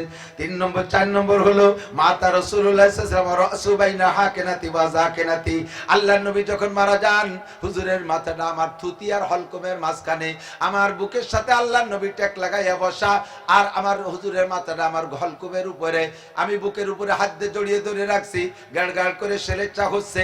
এমত অবস্থায় ইতিমধ্যে ইজা আব্দুর রহমান ইবনে আবি বকর ওয়া হুয়া ইস্তাকু, ইতিমধ্যে হযরত আবু বকরের ছেলে আব্দুর রহমান রাদিয়াল্লাহু তাআলা আনহু ওই ঘরের মধ্যে নবীকে দেখতে আসছেন। ওয়া হুয়া ইস্তাকু, দাঁড়ায় দাঁড়ায় মেসাক করতেছেন আর হুজুরকে দেখতেছেন। যারা হজে গেছেন, উমরায় গেছেন, সৌদি গেছেন, তারা বলতে পারবেন সৌদি আরবওয়ালারা মেসাকে খুব অভ্যস্ত। দেখছেন না, নামাজে দাঁড়াইয়ে ডলার দেশে আদোয়া মেসাক পকেটে তুই দেয়, দেখছেন কিনা? এই মেসাকের অভ্যাস, এটা হুজুরেরও হাদিস। হুজুর বলে, লাউলা আনা শুকালা উম্মতি লামাতুম বিসওয়াকে ইনদা কুল্লি সালাত ওয়া ইনদা কুল্লি ওযু। হুজুর বলেন, আমি যদি উম্মতের জন্য কঠিন মনে না করতাম তাহলে সব সময় 5 ওয়াক্ত নামাজ এবং 5 ওয়াক্ত ওযু এবং বেশি টাইম মেসাক করার হুকুম দিতাম। ওরা ওই কথার পর মেসাক করে। আব্দুর রহমান এসে মেসাক করতেছে হুজুরের সামনে দাঁড়াইয়া। হুজুরের তখন সেলেসা শুরু হয়ে গেছে, জানকানদানি শুরু হয়ে গেছে। ইতিমধ্যে অল্পক্ষণের মধ্যে হুজুর ইন্তেকাল করবেন। হুজুরের কথা বলার শক্তি নাই। আব্দুর রহমানের মেসাকের দিকে বারবার চোখ তুলে তাকাচ্ছে, কথা বলতো। আরে গোপালগঞ্জের মানুষ এত বড় বিয়াদব হয় তো আমি জানিনি রে। এই পিছনে কথা কয় কারা? সভ্য ভদ্র মায়ের সন্তান হলিবার কথা বলবেন না। আর কথা বললি বলবো যে আপনার মাও বিয়াদব, গোষ্ঠী শুদ্ধ বিয়াদব। এ ঠিক কইছি না? আপনারা একমত না? কথা হবে না, জরুরি কথা হলে সরে যান। খুব কষ্ট পাচ্ছি, ভীষণ কষ্ট পাচ্ছি, কথা গুছাই আনতে পারতেছি না। 1 লক্ষ মানুষ বসা থাকবে, সামনে একটা মানুষ উল্টো পাল্টা হলে কথা কওয়া যায় না। নবীর মতো বক্তা বয়ান করতে পারতেছে না, মাঝখানে এক বুড়ো বসে আঁকা ঘন কথা কয়। হুজুর কয়, জিব্রাইল এসে হুজুর কথা বলতে পারেন না, কয় যে ওই বুড়োর জ্বালায় ভাবতেছি না। ও বুড়ো কি রে? কয় বুড়ো ঘন পেশাব করতে যায়, উঠে এসে বসে আর ভাষা ফিরিয়ে দিয়ে বসে, বারবার মুখে মুখে তর্ক করে, জোরে জোরে হই হুল্লা চিল্লে পাল্লা করে, আর ফুটফুট করে বাদাম খায় আর খেজুর খায়, ওর জ্বালায় কথা করতে পারতেছি না। জিব্রাইল কয়, হুজুর ওরে চেনেন? কয়, তো চিনি তো, আমার বাপ চাচাকে সাথী। কয়, না, ওর ভিতরে আরো কয়টা দোষ আছে। কি দোষ? কয়, 1 নম্বর দোষ হলো উতুল্লিম বাদা জালিকা জানিম, হলো হারামজাদা জারজ সন্তান। এ জাইরুল বাচ্চা বলে কোরআনের মাহফিলের আদব রক্ষা করতে পারতেছে না, এই জন্য আপনার মুখে মুখে তর্ক করে। হুজুর কয়, তাই করতে থাক, চুপ করে থাকি। এ করলে নবীর মতো বক্তা ফের কথা কইতে পারে না। যারা কোরআনের মাহফিলের পাশে বাজে বাজে কথা বলবেন, হই হুল্লা করবেন, আমরা মুখের পর বলতে না পারলেও আমরা জেনে ফেলাইছি নবী পাক বলেছেন, আল্লাহ বলেছেন, তাদের জন্মের মধ্যে কোনো না কোনো দোষ আছে, যেই দোষের কারণে কোরআনের মজলিসের আদব রক্ষা করতে পারে না। এত বড় মারাত্মক দোষী সাব্যস্ত হবেন না কেউ। থাক, এটা যারা দাঁড়ায় আছে এরা থাকে, দিক টাকা আমার দিক। আল্লাহ জিবরিল আলাইহিস সালাতু ওয়াসসালাম কি বলে, হযরত আব্দুর রহমান ইবনে আবু বকর মেসাক করতেছে। এই মজার কথা এদিকে খেয়াল করেন মুরব্বীরা। তো আব্দুর রহমান মেসাক করতে করতে যখন আসছে, হুজুর বারবার তাকাচ্ছে, কিন্তু মুখ দিয়ে বলবে যে আব্দুর রহমান মেসাক দেয় শক্তি নাই, বারবার তাকানো দেখা সিদ্দিকা আয়েশা টের পাইছে। হুজুরকে বলতেছে, ইয়া রাসূলুল্লাহ তাস্তাকু, হুজুর মেসাক করবেন, হুজুর মেসাক করবেন। হুজুর চোখ দিয়ে ইশারা দিলেন মেসাক করব। আয়েশা বললেন, আব্দুর রহমান তাড়াতাড়ি যাও মেসাক নিয়ে আসো। আমার নবীর জিন্দেগিতে আমার কাছে যা চাইছে আমি এ পর্যন্ত দেই নাই, এমন কিছু নাই আমার সাধ্য মতে।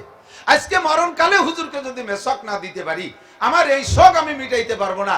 এই শোক নিবারণের কোনো উপায় নাই, তুমি তাড়াতাড়ি মেসক আনো। আব্দুর রহমান মারছে দৌড় মেসক আনতে। ইতিমধ্যে আয়েশার মাথার মধ্যে আরেকটা ঢুকছে, আরে মেসক নিয়ে আসতে আসতে যদি নবী ইন্তেকাল করে তাহলে তো মেসক দিতে পারলাম না, কি হবে? আব্দুর রহমান, তোমার মেসকের এক পাশ চাবাইছো, আর এক পাশ ভালো আছে তো? বলে হ্যাঁ ভালো আছে। তাই ভাই তুই ওই পাশ দে, চাবানো পাশ থাক। ভালো পাশ হুজুরকে দিলেন। হুজুর চাবাইয়া নরম করবে এই শক্তি হুজুরের দাঁতে নেই।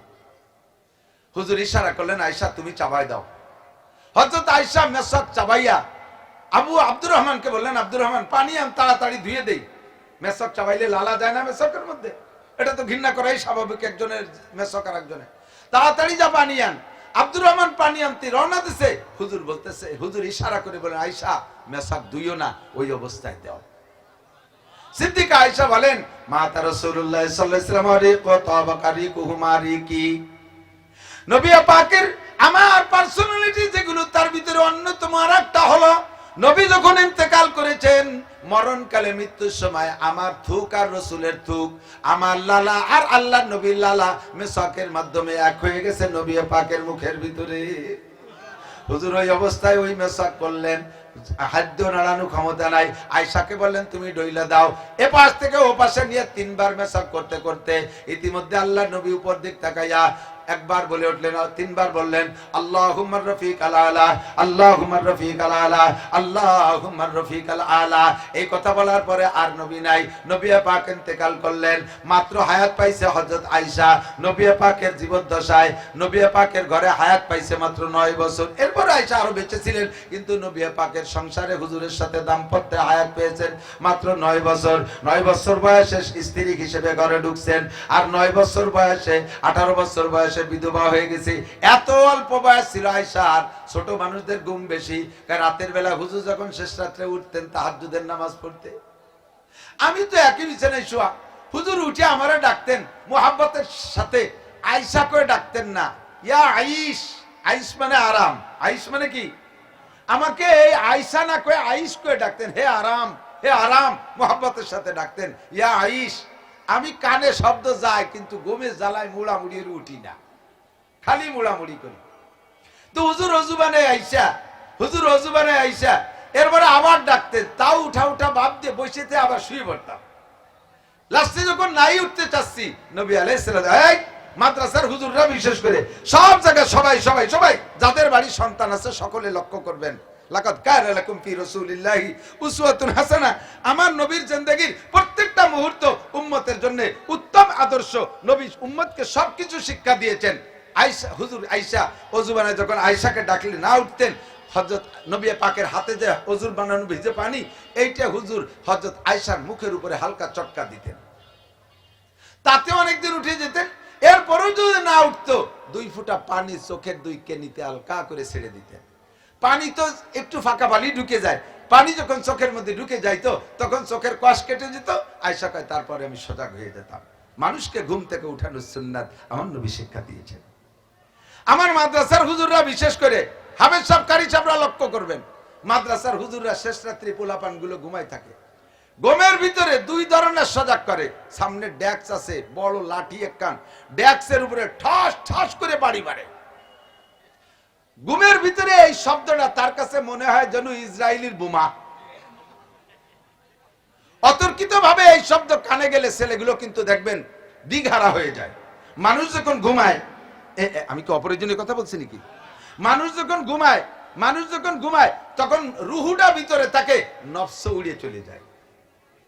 মানুষ রুহের মাধ্যমে জীবিত থাকে, আর রুহ আর নফস দুইটা, নফস আত্মা, নফস আত্মা। এই আত্মা আর রুহু এই দুইটা অ্যাডজাস্ট না হলে মানুষ হুশ হয় না, মানুষ জ্ঞান ফেরে না। রুহের কারণে জীবিত থাকে, আত্মা এসে রুহের সাথে সেট হওয়ার পরে মানুষ হুশ আসে।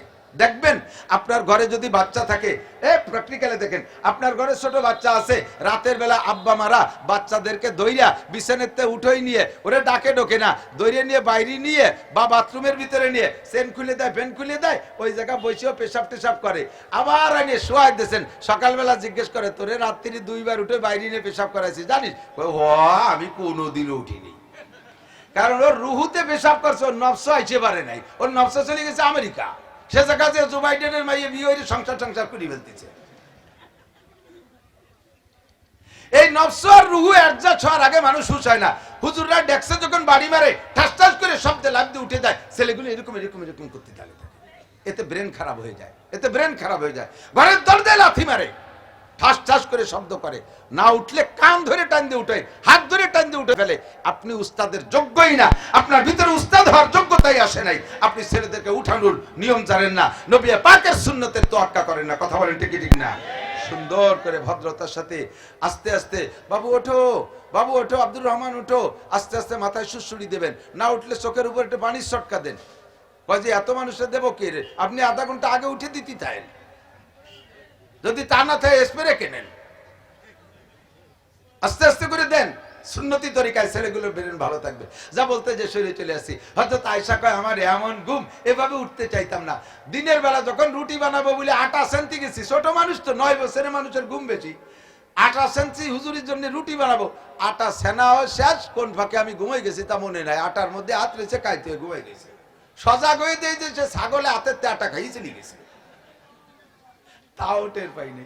এত অল্প বয়সে আয়েশা সবচাইতে বেশি হাদিস মুখস্থ করেছে হযরত আয়েশা এবং হযরত আবু হুরায়রা। এই দুইজনের চাইতে বেশি আবু বকর, উমর, উসমান, আলী বড় বড় সাহাবারা ওই পরিমাণ পারে নাই। হাদিসের ভিতরে সবচেয়ে বেশি বর্ণনা আবু হুরায়রা, আর তারপরে সেকেন্ড হলেন আয়েশা। আর এই দুইজনই বয়স পাইছে কম, হযরত আয়েশা সেকেন্ড, আবু হুরায়রা ফার্স্ট। যখনই হুজুর বলছেন এ আমার থেকে 5টা কথা কে নিবা, অনেক সাহাবাদের ভিতরে সর্বপ্রথম দাঁড়াই গেছে আবু হুরায়রা। উনি অ্যাক্টিভ, উনি অ্যাডভান্স থাকেন। ফাকাম আবু হুরায়রা, মনে আছে নাকি কোন জায়গাতে আইছি? ফাকাম আবু হুরায়রা, আবু হুরায়রা দাঁড়াই গেলেন। আনা ইয়া রাসূলুল্লাহ, জি হুজুর আমি নেব 5টা কথা। এ আপনাদের মধ্যে কে আছেন এই 5টা কথা নেবেন? একটু হাত দেখাবেন, কে নেবেন 5টা কথা? নেবেন নেবেন ইনশাআল্লাহ। আমি আরবিও বলবো, বাংলাও বলবো, মনে রাখতে সহজ হবে ইনশাআল্লাহ। মাইয়া কুতু মিন্নি খামসা খিসালিন ফায়ামালু বিহিন ফাকামা আবু হুরায়রা আনা ইয়া রাসূলুল্লাহ, ওগো আল্লাহর নবী 5টা কথা আমি নেব। ফাআকাদা বিয়াদি, হুজুর আমার হাত ধরলেন, ফাআদ্দাগুন্না ফিহা, হাতের মধ্যে 5টা আঙ্গুলে 5টা কথা, হাতের মধ্যে এক হাতে 5টা আঙ্গুল আছে, কথা কোন ঠিক না? 5টাকে এক হাতের মধ্যে গোনা যায়। এই 5টা আঙ্গুলের 5টা নাম আছে, 5টা আঙ্গুলের 5টা নাম। বাংলাদেশে এইটাকে বলে, সব দেশে একে বলে কি বলে? বুড়ো আঙ্গুল, বৃদ্ধাঙ্গুল, ঠিক না? বুড়ো আঙ্গুল এইটা না, বুড়ো মানে কি? বয়সী। 23 থেকে 2 মাস আগে হয়েছে নি, তেরে বুড়ো কয় কে? আরে বয়স বেশি না হলে ওর স্বভাবই চেহারা একটু বুড়ো বুড়ো, মুরব্বী কাটিং। এই আঙ্গুলের মর্যাদা বাংলাদেশে একরকম, অন্য দেশে আর এক রকম। সৌদি আরবে এক আঙ্গুল দেখালি গুড, দুটিয়ে দেখালি ভেরি গুড। বাংলাদেশে একবার দেখালি এক বক্সিন, দুটিয়ে দেখালি বারা মাথা ফাটিয়ে যাবে বাড়িটা।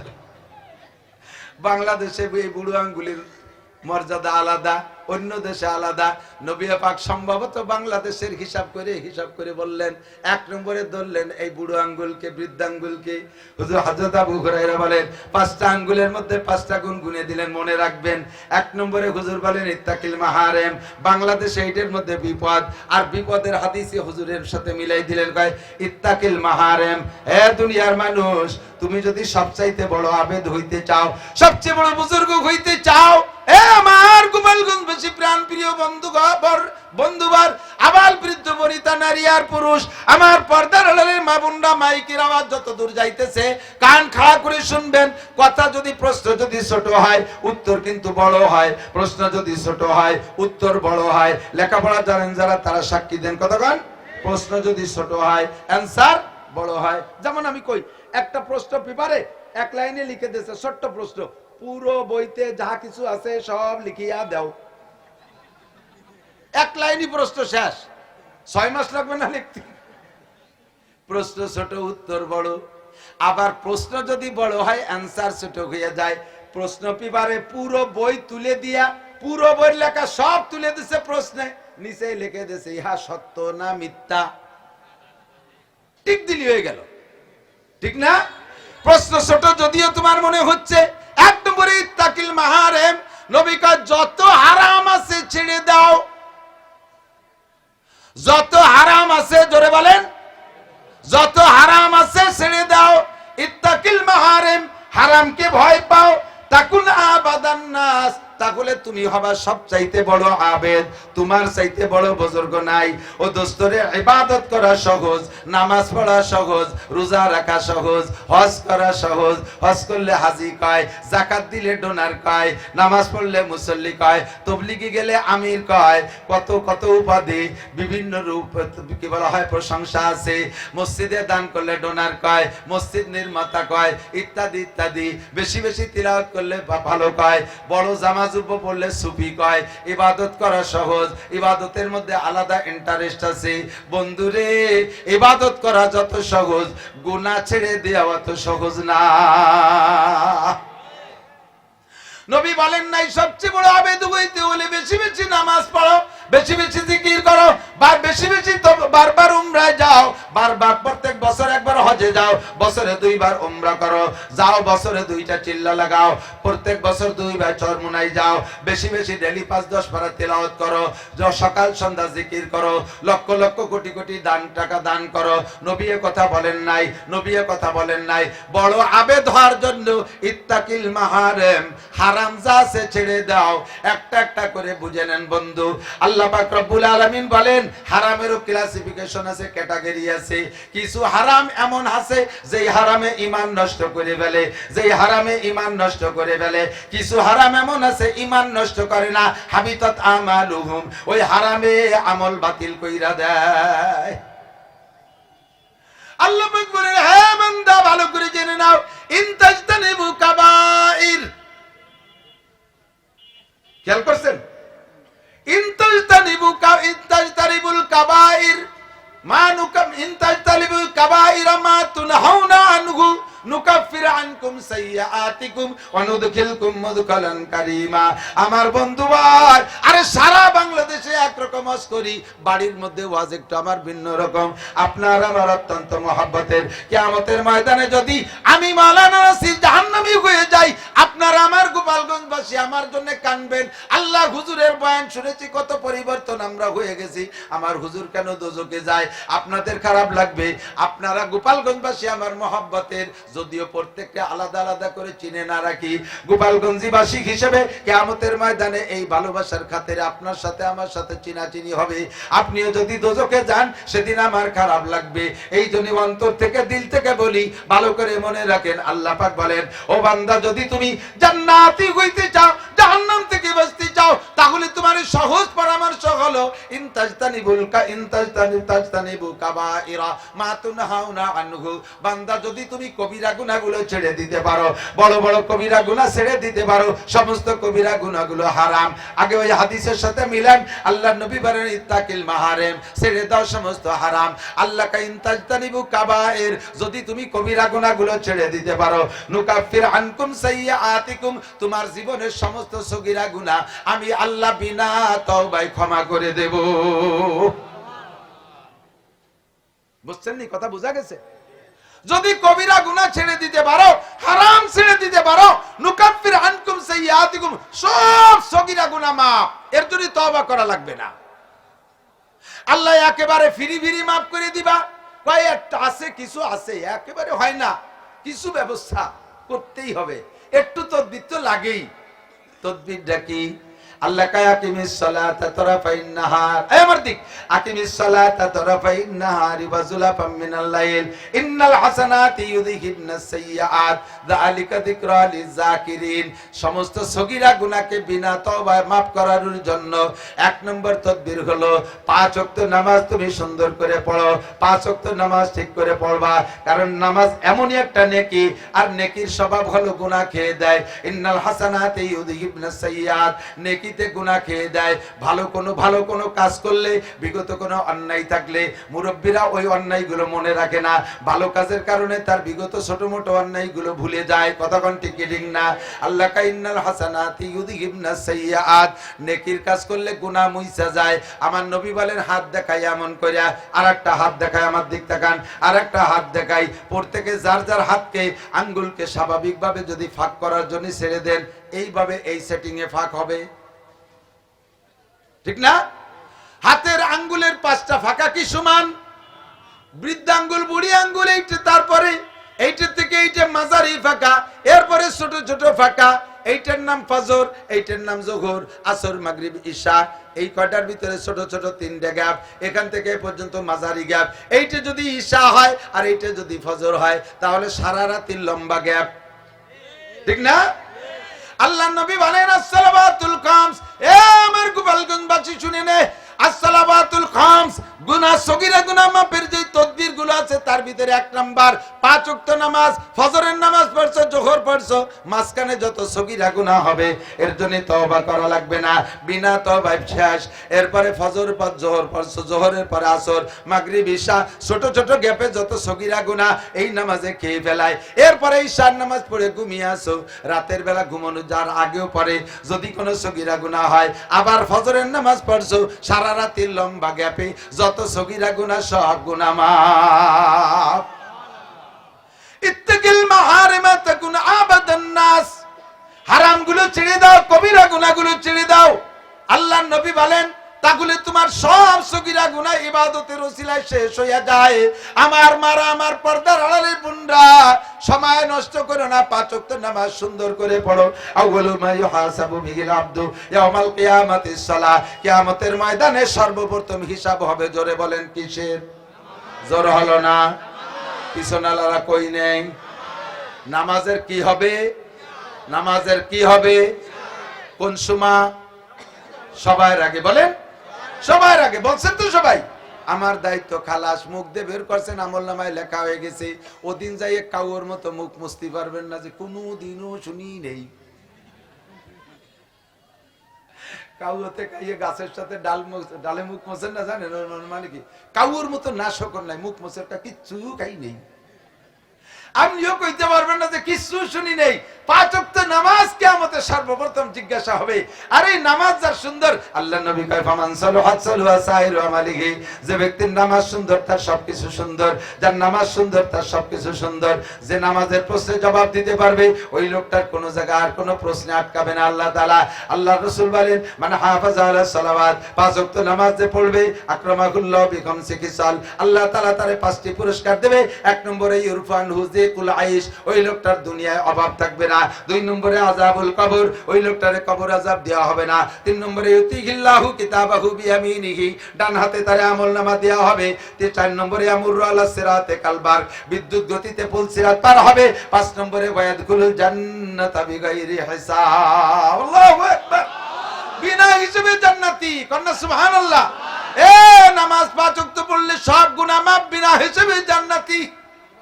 এরপরে নবী কয় যদি তারপরও কিছু থেকে যায় বলে সন্দেহ হয়, আর একটা কম্পিউটার, আর একটা কি বলা হয়, আর একটা ফিল্টার আছে, আর একটা ফিল্টার আছে, এই আর একটা ফিল্টার আছে।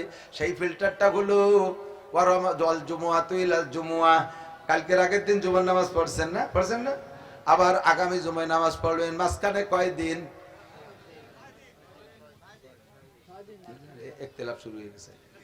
আর আমরা হুজুররা কেন মসলা নিয়ে ইখতিলাফ করি, তাই নিয়ে আমাকে শক্ত করে।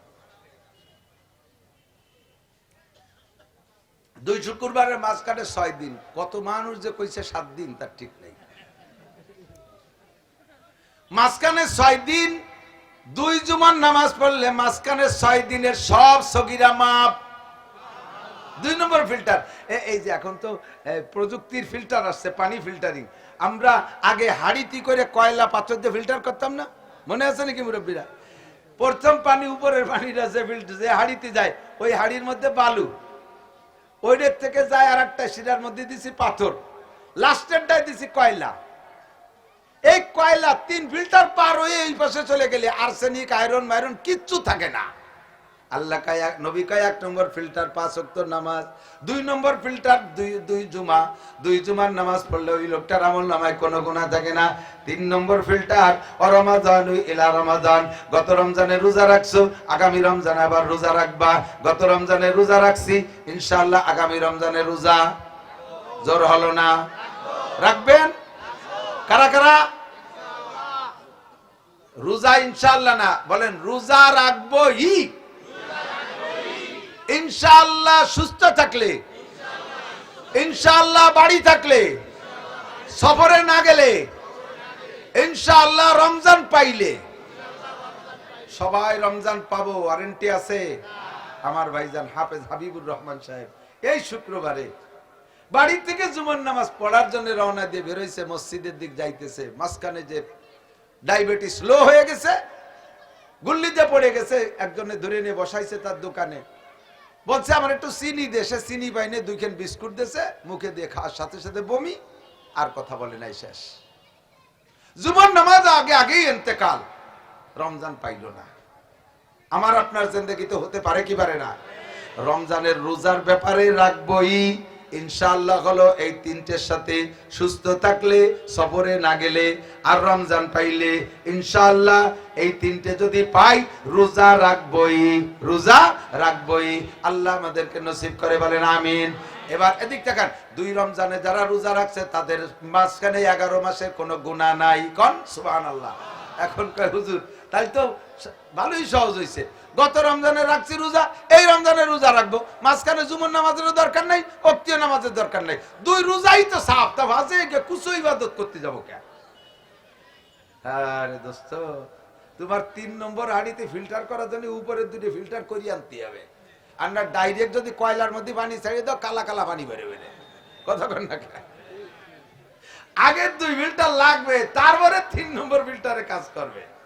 এজন্য নবী তরতিব দিয়েছে, 1 নম্বরে সালাওয়াতুল খামস। আরে 2 রমজানে 11 মাসের গুনাহ মাফ করানোর জন্য শর্ত হলো বছরে 52টা জুমার নামাজ তোমার আমলনামায় থাকতে হবে। এবার 2 জুমায় কাজ করার জন্য শর্ত হলো দৈনন্দিন 5 ওয়াক্ত নামাজ তোমার থাকতে হবে। এই 3 প্রকার ইবাদত যদি তোমার থাকে, আল্লাহ নবী বলেন ইনতাজতানিবুল কাবায়ের, এরপরে যদি তুমি কবিরা গুনাহগুলো ছেড়ে দাও, মাঝখানে কোনো সগীরা গুনাহই থাকবে না, সমস্ত কবিরা গুনাহ ছেড়ে দাও, সগীরা থাকবে না। এবার আমার কবিরা গুনাহগুলো একটু জেনে নিতে হবে।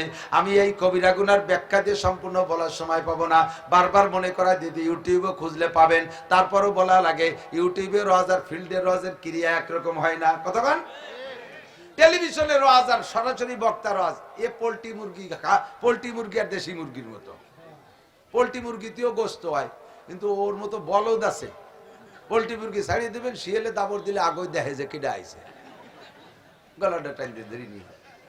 আর দেশি মুরগির বুদ্ধি বিবেকই আলাদা, শিয়ালের সাথে মারামারি লড়াপিটা কইরিয়ে গাছের মাথায় উঠিয়ে যেভাবে উপাইছি আসে, ঠিক না?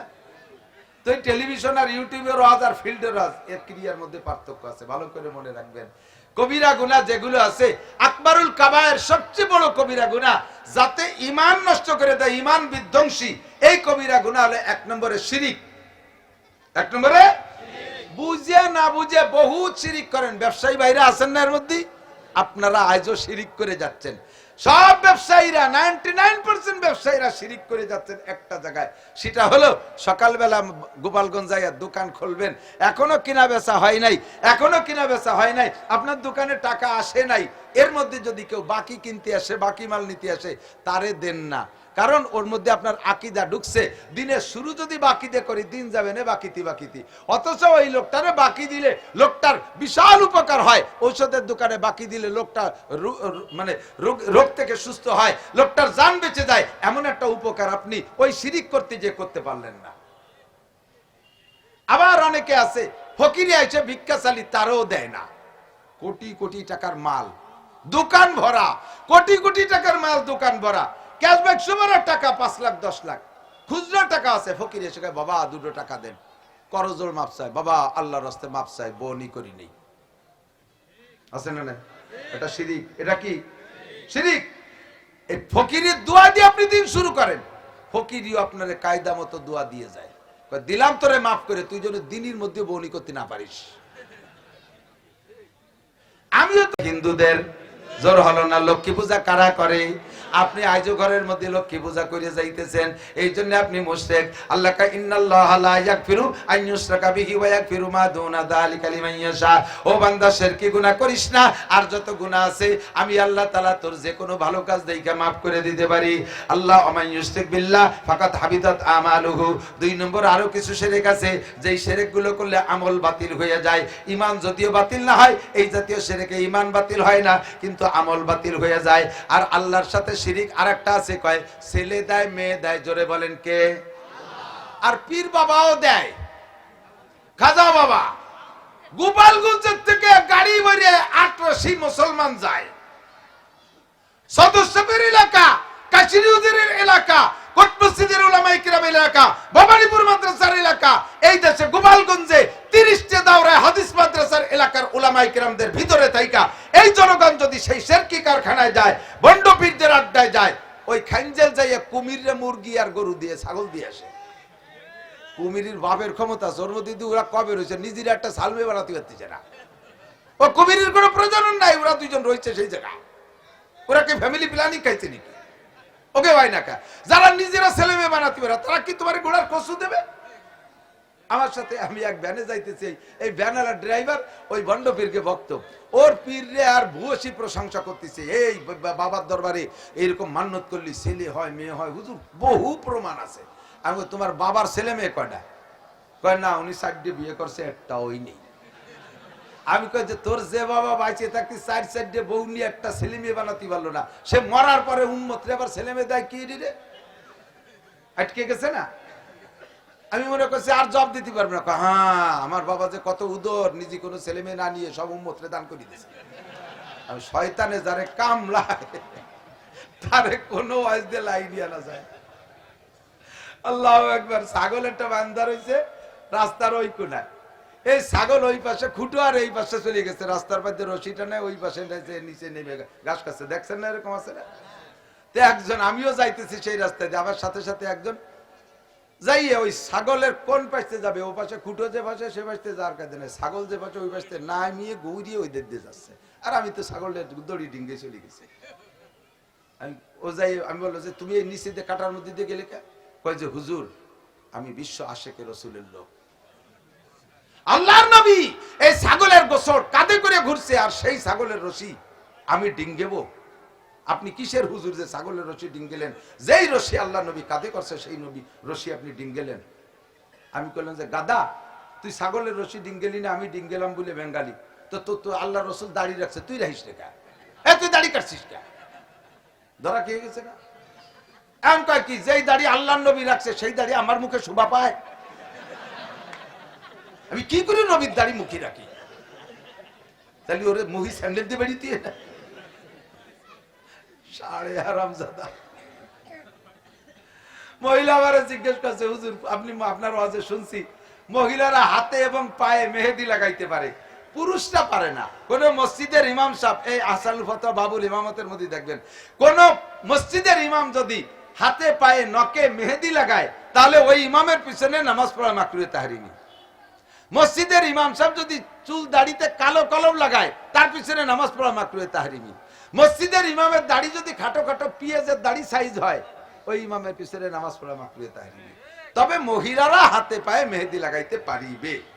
এই ওয়াজ শুনছে ইউটিউবে, শুনে আমারে সক্রিয়ভাবে ফোন নাম্বার সংগ্রহ করে বলতেছে যে হুজুর আপনি কি এই মশলাটা ঠিক বলছেন? বল কি হয়েছে? হাতে লাগালাম, তাও ডাইনেতে লাগালাম, বাম হাতে কি করে লাগাই? যে এই বাম হাতে মেহেদি লাগাইয়া সেই বাম হাতে কত দূর পর্যন্ত ব্যবহার করা লাগে?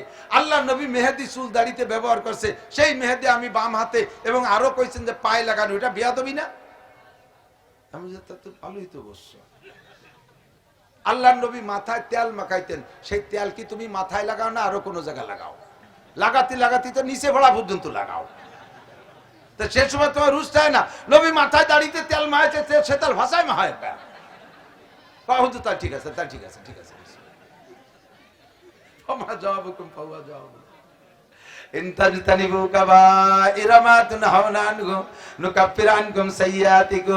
মনে আছে কথা? শিরকি গুনাহ করব, বাবার কোনো ক্ষমতা আছে, পীরের কোনো ক্ষমতা আছে, মাজারের কোনো ক্ষমতা আছে? যারা মাজারে মোমবাতি দিবা, মাজারে মান্নত করবা, এই মানুষগুলো মুশরিক বিনা হিসাবে জাহান্নামী। ছেলে হওয়ার জন্য, মেয়ে হওয়ার জন্য আরেকটা তদবির আছে, গাজীর গান। গাজীর গান মান্নত করলে ছেলে হয়। সুবহানাল্লাহ। আর পেটে যদি মেয়েও থাকে, আরেকটা তাবিজ আছে, সেই তাবিজটা ব্যবহার করলে মেয়েও ছেলে হয়ে যায়, ট্রান্সজেন্ডার পেটে থাকতে হয়ে যায়। দুনিয়ায় সে ট্রান্সজেন্ডার, সালোয়ার কামিজ পরে ট্রান্সজেন্ডার করা লাগে না। সেটা হলো বাচ্চা গর্ভে থাকা অবস্থায় যদি মারা, গর্ভবতী মহিলা, এরা যদি ঘুম থেকে সকালবেলা উঠে দুনিয়ার কোনো কিছু, কোরআন কিতাব আল্লাহ রসুল কিছু না দেখিয়া ঘরে একটা ক্যালেন্ডার ঝুলাই রাখবে, ওই ক্যালেন্ডারে ল্যাংটা পোলাপানের ছবি আছে না ছেলেদের, ওই ছবি দেখলে ওই পেটে যদি মেয়েও থাকে তা ছেলে হয়ে যায় আস্তে আস্তে। এক খাটাস গে বাড়ি যাই দেই যে এই খবর, আমি তোরা নামাজি মানুষ এজুলাইছিস কেন দুয়ারে খোল, খুলবেই না। পরে অনেক জোরাজুরিরে খুলাইছি, পরে শুনলাম যে আবার ওই উঠেছে। পরে বলতেই বাধ্য, কাজে ভাই জান আগে তো দুটো মাই এবারও আপনাকে ভাই বউ গর্ভবতী, তো একজনে কইছে যে এই দেখলি বলে পেটে ছেলে হয়, তাই একটু জুলোই দেয়, আপনি রাগারাগি হইলেন না।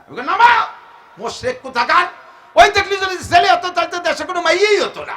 সব বিটিকে সামনে ওই এক একখান ঝুলোই থুয়ে সব পেটে মাইয়ের। এবার হাসপাতালে 30টে বাচ্চা ডেলিভারি হয়েছে 15 দিনের ভিতরে, 30টের ভিতরে 27টে মাইয়া আর 3টে হয়েছে সাল। তাহলে আমরা ক্যালেন্ডার ঝুলোই ঝুলি সালে ছেলে বানাতে, আমি চলে যাওয়ার পরে আবারও ঝুলইছে শুনলাম। 6 মাস পরে ও আমার সাথে দেখা করে না, আমারে দেখলি রাস্তা দিয়ে সরিয়ে সরিয়ে চলে। একদিন চার দোকানে ধরা পড়ে গেছে, তোর কিবার কি হলো তা তো কলি নে, কয় যে আপনার বয়তে সরিয়ে সরিয়ে চলি, আপনি আবার এই মানসির মধ্যে তাই জিজ্ঞেস হইছে কি কয় যে এবার মাইয়ে দুটি হয়েছে। আমি তা যা দেখলি তা কো, যা ক্যালেন্ডারে দেখলি তা কোন জায়গা গেল? শয়তান ওইটি যদি ওই হয়, আল্লাহ হেফাজত করুক, আমিন। এর নাম শিরিক, লা তুশরিক বিল্লাহ ইন্না শিরকা লাযুলমুন আযীম। 2 নম্বরে কুফরি গুনাহ করব না। কুফরি হলো আল্লাহর নিয়ামতের নাশকরি করা। যাহা কিছু পেয়েছেন কে দেছে? এই স্বীকার করার নাম হলো শুকর। আর যদি বলেন আমি করছি আমি করছি আমি করছি, আছে না আমাকে অনেকে কয় এটা আমি করছি, ওটা আমি করছি, সেটা আমি করছি, ঈদগাহ আমি করছি, মসজিদ আমি করছি, রাস্তা আমি করছি, খাল আমি করছি, নদী আমি করছি, ব্রিজ আমি করছি, আরো করছি আরো করছি, সামনে আরো সুযোগ দেন, দেখেন কি করে ছেড়ে দিয়ে রাস্তা কেটে খাল বানাই দেবো, আসমান ভেঙে জমিনে নামাবো, লাঠির মধ্যে মুগুর ভরবো, দেখেন কি করে ছেড়ে, সব উনি করে, আল্লাহ কিচ্ছু দেয় না। এগুলো কাফের। এগুলো কি? ছেলে মেয়ে ভালো হলে খুব গর্ব করে, আরে মিয়া আমারটা A plus, golden A plus, মেধা তালিকায় 1, ছেলে বানাতি হয় বেটা। তোমরা ছেলে বলে আর সবাই কম্বল গাইতে ঘুমাই যায়, তোমার ছেলেটা ওই বড় হইয়া এ প্লেস পাইয়ে লাস্টে যে তোমার গাড়ির উপরে রান্দা দিয়ে গাঁজা খাতি, গাঁজার টাকা চাবে, সেই সময় কয়ে দিয়ে কি বানানোর দরকার? কি বানাইছো তুমি সেই সময় বলো? ভালো সন্তান কে বানায়? আমার চেষ্টা থাকতেই হবে, আমার চেষ্টা থাকতে হবে। মেধা বানায়, মেধা দেয় আল্লাহ, উচ্চ শিক্ষায় শিক্ষিত করে আল্লাহ, ভদ্র বানায় আল্লাহ, দিনদার বানায় আল্লাহ, কর্মঠ বানায় আল্লাহ, দালান দেশে আল্লাহ, জমি দেশে আল্লাহ, গাড়ি দেশে আল্লাহ, সবকিছু পেয়ে বলেন আলহামদুলিল্লাহ, বলেন না আলহামদুলিল্লাহ? আলহামদুলিল্লাহ। আল্লাহু আকবার। শিরকি করব না, কুফরি করব না, বেদাতি গুনাহ করব না, আরো বহুত গুনাহ আছে, গীবত শিকায়ত করব না, পরনিন্দা করব না, পরশ্রী কাতর হব না। আরবিতে বলে হাসাদ, আরবিতে কয়, আর বাংলায় কয় পরশ্রী কাতর। এটি বড় মহামারী, গীবতের চাইতেও মহামারী এইটা। এ খেয়াল করতেছেন না? দিক তাকান। আর একজনের ভালো দেখতে না পারা, এইটা 99% মানুষের স্বভাব। আরেকজনের ভালো দেখতে না পারা, এটাই সমস্ত ঝামেলার গোড়া। আল্লাহু আকবার। আমার উস্তাদ হযরত মাওলানা মুফতি সাইদ আহমদ সাহেব রহমাতুল্লাহ আলাইহি হিদায়াত সালেস পড়ানোর সময় একটা গল্প বলছিলেন, বলবো? হুজুর বলেন চট্টগ্রামের পাহাড়ি গল্প আর কি, হতে পারে গল্প গল্প, তবে গল্প তো গল্পই। উদাহরণটা খুব সুন্দর মেলে, এই জন্য হুজুরও বলছেন, আমিও আপনাদেরকে শোনাই। হুজুর বলেন পাহাড়ি এক লোক, বুড়ো, 7টা মাইয়া। এই লোক পাহাড় এলাকায় যারা বোঝা বহন করে, চট্টগ্রামে দেখবেন, আমাদের এদিক তো মাথায় বয়, ওদিক কিন্তু বাঘ বানায় কাঁধে বয়। এ বাঁকে করে কাঁধে বইতে বইতে গরুর জুয়ালির কারণে ঘাড়ে যেমন চাকা হয়ে যেত, মনে আছে না, ওইরকম ঘাড় ফুলে এরকম ফাটা ফাটা হয়ে যায়। এই লোক বুড়ো, 7 মেয়ের বাপ, জঙ্গলের মধ্যে আজকে যাইয়া হাই ছাড়ছে, আর কত কাল কাটকেটে খাবো। এর মধ্যে জঙ্গলের এক লোক বের হয়ে শেখায়, বুড়ো তোমার যে হাই ছাড়ছো আর সে আজিম পর্যন্ত চলে গেছে, তুমি এই পাথর খান নিয়ে যাও, এই পাথর নিয়ে বাড়ি নিয়ে বালিশির তলে থুয়ে শোবা, তুমি যা নিয়ত করে শোবা, সকালে দেখবা বালিশির তলে তাই। 50 টাকা নিয়ত করে শোবা 50, 100 টাকা নিয়ত করে শোবা 100, সোনা নিয়ত করে শোবা সোনা, যা নিয়ত করে শোবা তাই পাবা। বুড়ো খুশি থেকে আল্লাহ তোরে বাঁচায় হোক বাবা, দে পাথর। পাথর নিয়ে রওনা দিছে। এর মধ্যে বুড়ো, ওই বুড়োর ওই লোক ডাক দেয়, ভাই চাচা চাচা আর একটু নেগেটিভ আছে, তোর পজিটিভ নেন। নেগেটিভ শুনি দেবেন না? কয় কি আবার নেগেটিভ? কয় কি যে আপনার যা নিয়ত করবেন তা তো হবে, কিন্তু পাশের বাড়িয়া লাগে কিন্তু ডবল হবে। পাশের বাড়িয়া লাগে আপনি 50 করলে আপনার 50, ওই পাশের বাড়িয়া লাগে কিন্তু 100টা হবে। বুড়ো কয় যে থাকলো তোমার ভাত বয়ে নেবো, আমি নিয়ত করবো আমি আর আমার চেয়ে ওকে ডবল হবে, অমন ভাত দিয়ে দরকার নেই, কাটকেটি খাচ্ছি খাইয়ে মরি। চলে আইসে আইজা কাঠি কাটি বেছে কিনে চাল ডাল কিনে নিয়ে এসে খাইয়ে রাত্রি বুড়ি নিয়ে শুয়ে এই কিচ্ছা শুনেছে যে আজকে তো এই পাইছিলাম কিন্তু এই কারণে থুই আসলাম। বুড়ি কয় তোমার মতো আবাল হয় না। হ্যালো, ওকে হাজার হাজার কোটি টাকা উঠবো, আমাকে তো 500 কোটি হবে। তুমি দাও কালকে আবার যাও, লোকটা পাও নাকি? কাল আবার যাই এরকম হাই ছাড়ছে লোক, তুমি জীবন ভরে হাই ছাড়িয়ে যাবা, দিছিলাম তো তা নিলে না। কয় মানা দাও, তোমার চাষির সাথে একমত হয়েছে, নীতি কইছে। নিয়ে আইসে পাথর অন টেস্ট, প্রথম রাত্রে 20 টাকা নিয়ে করছে। সকালে ঘুমের তো উঠে দেখেছে বালিশের নিচে 20 টাকা। পাশের বাড়ির লোক মহিলা আইসে এই মহিলার কাছে গেছে, আপা আমার বালিশি তোলে কি না 40 টাকা হাত হয়ে গেল। মহিলার আগুন হয়ে গেছে কলজে, আমাকে নিয়তের 40টা ওই বাড়ি আর আমাকে 20, কইতেও পারে না সইতেও পারে না। পরের রাত্রে 50 মহিলা এসে আমাকে কি এলো, হলো কি যে আজ 100 টাকা হয়ে গেল কিনা। এখন যাজ্ঞ হইতে হয়েই যাচ্ছে, মন তো খারাপ ঠেকতেছে। এমন কাজে ওকে যাওয়াই হোক, আমাকে টুকাকে পূরণ করি, মোটা মোটা নিয়ত করে বিশাল বিশাল দালান কোটা সব বানাই ফেলাইছে। আর ওকে সব ডবল, একে 5 তলা, ওকে 10 তলা, একে 10 তলা, ওকে 20 তলা, এ সব ডবল হয়ে গেছে। এখন চোখের সামনে এই তো সহ্য করা বড় কঠিন। এই পরশ্রী কাতরতায় পইড়া এ লোকের মাথার মধ্যে আজকে ক্রিমিনালি ঢুকছে যে আমাকে যা হয় ওকে তো ডবল হয়। আজকে বালিশের নিচে ভাতর থেকে আল্লাহ আমাকে ফ্যামিলি সবার এক চোখ কানা হয়ে যাক, তাহলে ওকে 2 চোখ হবে কেন? ওকে তো ডবল হয়। বালিশের তলে ভাতর তুই নিয়ত করে শুয়ে রয়েছে আমাকে 1 চোখ কানা, সকালে সত্যি ফ্যামিলির সবাই 1 চোখ কানা, ওনরা 2 চোখ অন্ধ। 1 চোখ কানা হলে ব্যাটারি একটা তো আছে, 1 লাইট দিয়ে দেখে যাই ঠাট্টা দে, দেখো খাও সম্পত্তি, পরের নিয়তে সম্পত্তি দেখ এবার কি উঠে। এই সেদ্রাসে যা করার দরকার। ওই ভাতরওয়ালারে আল্লাহ বাড়াইছে, তুই তো দেশ কানাইরে ফেললি, তাড়াতাড়ি যা ওই লোকের কাছে ভাতর নিয়ে। পাথর আনতে পাঠাইছে, পাথর এসে কয় ভাই আপনার সম্পত্তি সব পাইছেন তো ঠিকঠাক মতো? পাথরে কাজ করছে, হ্যাঁ 100 তা দেন পাথর দেন, আজ দরকার নেই, দিয়ে দিছে, আমার তো সম্পত্তি পুড়িয়ে গেছে, আর পাথরের দরকার নেই। পাথর নিয়ে আল্লাহ বলে দিছে ওই পাশের বাড়ি আল্লাহ যাকে 2 চোখ অন্ধ করে দিয়েছে ওদের চোখে মালিশ করে দিবি, ওকে চোখ ভালো হয়ে যাবে। এরা যখন বলবে একে চোখ মালিশ করবি না, ওকে 1 চোখ কানাই থেকে যাবে। আল হাসিদু মাহরুম। পাথর নিয়ে ওই বাড়ি আলাকে 2 চোখ মালিশ করে দিয়েছে, ওদের চোখ অপারেশন হয়ে গেছে, লেন্স লাগানো হয়ে গেছে পরিষ্কার।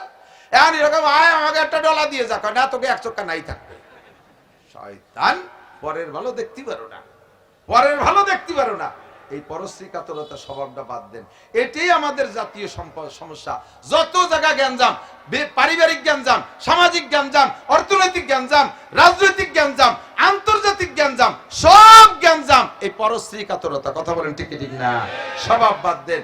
গীবাত এমনই একটা হয়েছে, ঘিবাতের মতো বসলি এক সাইডে শুরু করে, লাস্টে যাইয়া বড় বড় আলেমুলা নিয়ে সিডি হুজুর রে, সে হুজুর বলে 6টা সাল মাইয়ে, হুজুরি 6টা সাল মাইয়ে হতে দোষ কি? তার মানে বুঝতে চাচ্ছে হুজুর ও স্বামী স্ত্রী ব্যবহার করে, মানে ওই জায়গাটা দোষী বানাতে চাচ্ছে। তো হুজুরি ছেলে মানে আলিবারা, তো তুমি হইতে কোন জায়গা? পয়লা মানুষটাই তো হুজুর। আদম আলাইহিস সালাম তো হুজুর না, ইয়ে বাস। আদম আলাইহিস সালাম কলেজের প্রফেসর, ডাক্তার, ইঞ্জিনিয়ার, উনি আলেম, উনি একজন নবী, আসমানি কিতাব প্রাপ্ত। তো হুজুরকে যদি ছেলে মেয়ে না হতো, তোমার মতো আদামি বাদামি হইতে কোন জায়গায়? হইতে কইতে কি কয় টের পায় না। ছেড়ে দেন কবিরা গুনাহ। ইত্তাকিল মাহারিম, মনে আছে নাকি? সুদ হালাল না হারাম? জোর হলো না? কি হারাম? কি হারাম? সুদ। ছাড়া যাবে? খাই না তো ছাড়বো কি? খান না, দেন। রক্ত পানি করা টাকা, রক্ত পানি করে টাকা রিক্সা চালাইয়া, ভ্যান চালাইয়া, সপ্তাহ ভরে কামাই করে শনিবারে যে কিস্তি দেন, শনিবারে যে কিস্তি দেন, বেড়া, ক্যাডামস, কারিতাস, বিআরডিবি, শনিবার, জাগরণী চক্র, আশা, প্রচিকা, গ্রামীণ ব্যাংক, এই সমস্ত সুদীয় সংস্থার থেকে টাকা তুইলা আপনি সপ্তাহ ভরে হালাল কামাই করতেছেন, আর সেই টাকা যে কিস্তি দিয়ে দিচ্ছেন, হারাম জায়গায় দিয়ে দিচ্ছেন। আপনি হারামকে ছেড়ে দেন, ছাড়েন। ও দোস্ত, ইজ্জত কি সুকি রুটি বেহতর, জিল্লত কি মার্গে মুসম্মান সে। সম্মানের সাথে শুকনো রুটি খেয়ে বেঁচে থাকেন, সম্মানের সাথে শুকনো রুটি খেয়ে বেঁচে থাকা ভালো, বেইজ্জতি হয়ে বিরিয়ানি খাওয়ানোর চাইতে। কথা বলেন ঠিক কি ঠিক না? বড় লোকের বাড়ি বিরিয়ানি খাওয়াইছে, কাচ্চি বিরিয়ানি, পাক্কি বিরিয়ানি, রান্না বিরিয়ানি আর রান্না বিরিয়ানি সব খাওয়াইছে, একেবারে দুধ রস রসমালাই টালাই ইত্যাদি জম্মের খান খাওয়াইয়া গেটে দাঁড়ায় রয়েছে বড় লোক স্যান্ডেলের তলে গোবর মাহাই নিয়ে, যারা আমার ঘরে খাইছি সাই মুহিয়াটা বাড়ি দেবো। এই প্যাট ভরে বিরিয়ানি খাইয়ে আরো 2 প্যাকেট সাথে দিয়ে মুখে জুতো দিয়ে একটা বাড়ি দিয়েছে, আর আগামী শুক্রবারে আবার আছিস, যাবেন খাতি কেউ যাবেন না? খাই মরি গিয়ে ওর বাড়ি যাবেন? বিরিয়ানি খাইয়ে জুতোর বাড়ি খাইতে যাবেন? আর এক বাড়ি গেছেন গরিব বাড়ি, 2 ক্যান দাপড়ার বানাই একটু শাক রান্দাই দিতেছে, খাওয়াই দিয়ে গলা বাড়ি যে করি আমি যা পারছি, আমি গরিব মানুষ, এইটুকু আটা ছিল তাই তোর দিয়ে দাপড়া বানাই দিছি। আমার বাজান তুই আসিস বাজান, এই জন্যই যেন তুই আশা বাদ দিস নে। ওই বুড়ির সাথে আপনিও কানবেন আর বলবেন কাকি সামনে যেদিন ধাপড়া বানাবেন আমারে বলবেন, আমি আটা কিনে দেবো। আপনার এই ধাপড়া আর শাক রান্দাতে কি মজা লাগছে বলবেন কি বলবেন না? এর বাড়ি আর বারবার আপনি ইনশাআল্লাহ হাজারো বার আসতে মনে চাইবে এই ধাপড়া আর শাক রান্দা খাইতে। আর ওর বাড়ির বিরিয়ানি খেয়ে জুতোর বাড়ি খাইতে যাবেন কোনোদিন? যত সমিতি আছে সমস্ত সমিতি এলাকায় জুতোর বাড়ি খাইয়ে যাচ্ছে এক সাইটিয়া। হারাম ছাড়েন, ইত্তাকিল মাহারিমা তাকুন আবাদান নাস, যত হারাম আছে ছাইড়া দাও। সুদ হারাম, এ যুবক, গাঁজা, ইয়াবা, ফেনসিডিল, হিরোইন হালাল না হারাম? জোর হলো না? আমি এজন্যই বলাইছি কিয়ামতের ময়দানে কাউর মতো মুখ মুছতে পারবেন না, কথা আমাদের হুজুররা কয় নাই? হারাম হারাম হারাম। যারা গাঁজা, ইয়াবা, ফেনসিডিল, হিরোইন আর মদ তাড়ি খাও, ভালো করে মনে রাখো, আমার নবী গত মাসে রজব মাসে 26 রজব দেবাগত রাত্রে মেরাজে যাইয়া জাহান্নামের মধ্যে দেখে আসছে হাজার হাজার মহিলাদেরকে ল্যাংটা কইরা ফেরেশতারা হাতে হ্যান্ডকাপ দিয়ে ঝুলোয় রাখছে শিক কাবাবের মতো।